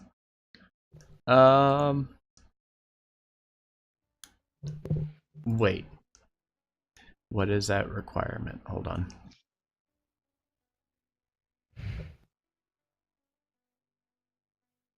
Oh, when you use your attack action.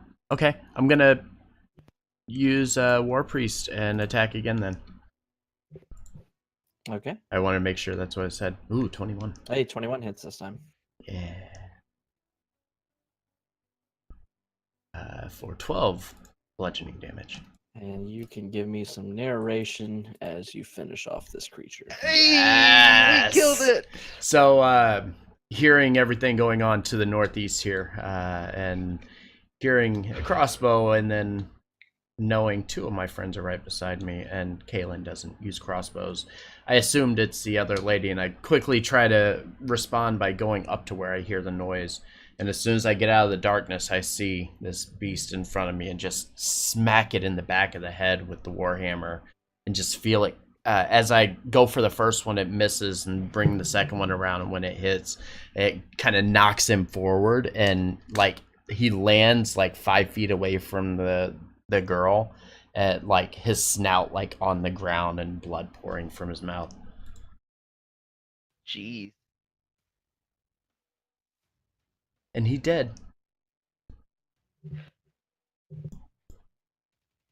All right, and as this creature is finally slain in this room of horrors that you have come into, silence kind of falls over the magical darkness, dissipates, and you don't hear anything around you unless somebody moves, and then you'll hear poof, But that's where we're gonna end the session for the night. Yay! Oh shit. Okay. Cool. I see a black rune down here, right? Oh. Yeah. Yeah. Okay. Can I do ass- something before I forget? Can we all huddle up? Huddle up. I'm gonna Yeah. blow the whistle and come over here because that's safer than walking on the tile. Now that I know what spots I can stand on. Can she come huddle up to Havoc? Oh no. She can step out Oh no. God damn it. and move down. She heads off to where she saw you last, so she steps. She didn't want to step over the body though, so she heads down actually, and over. Sees you again and steps forward and No. poof appears over here, and then tries to walk back towards Kayla. And Stop! Poof. Stop. Okay, she's okay there? Stop! Okay, cool. No! Ah, fuck Come off. on. Stay. Stay. she's not moving. She's like, I don't know what to do. You're good. Can you come to me? Everybody gets 25 healing. Oh, Oh my god. that's so beefy. Whoa. That heal was so beefy. Oh, at 5th level? Welcome to Mass Cure Wound. Yeah, I have... Oh, I don't have Mass Cure Wounds yet.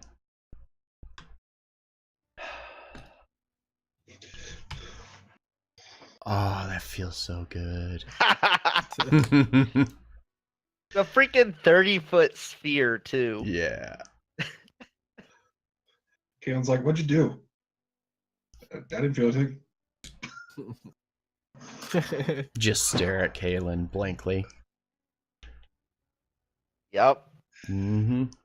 All right. Okay, now we can end. Okay, now we can. I right. just wanted to do that before I forgot. All right. I'll be right back. I'm going to end stream. Sounds good. Okay. So, thank you guys for being here. Very, very much appreciate it. Don't forget, Tyranny tomorrow, Giants on Wednesday, Alliance on Saturday. Then Brewing Storm Tuesday, back on Wednesday the week following for Empire. Let's get some tunes going here while we find us somebody to go to here. Let's see who's alive right now.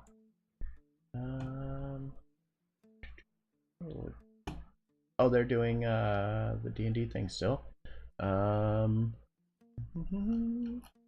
see who's doing actual D&D I can send to. Hey, we're gonna go to our friend's Castle Mac. That'll be good. Okay, so we're going to... Thank you guys again for being here. I appreciate it. I will see you guys tomorrow for Tyranny of Dragons. Hope to see you there and come and hang out with us. Have a good night, guys. I'll see you soon.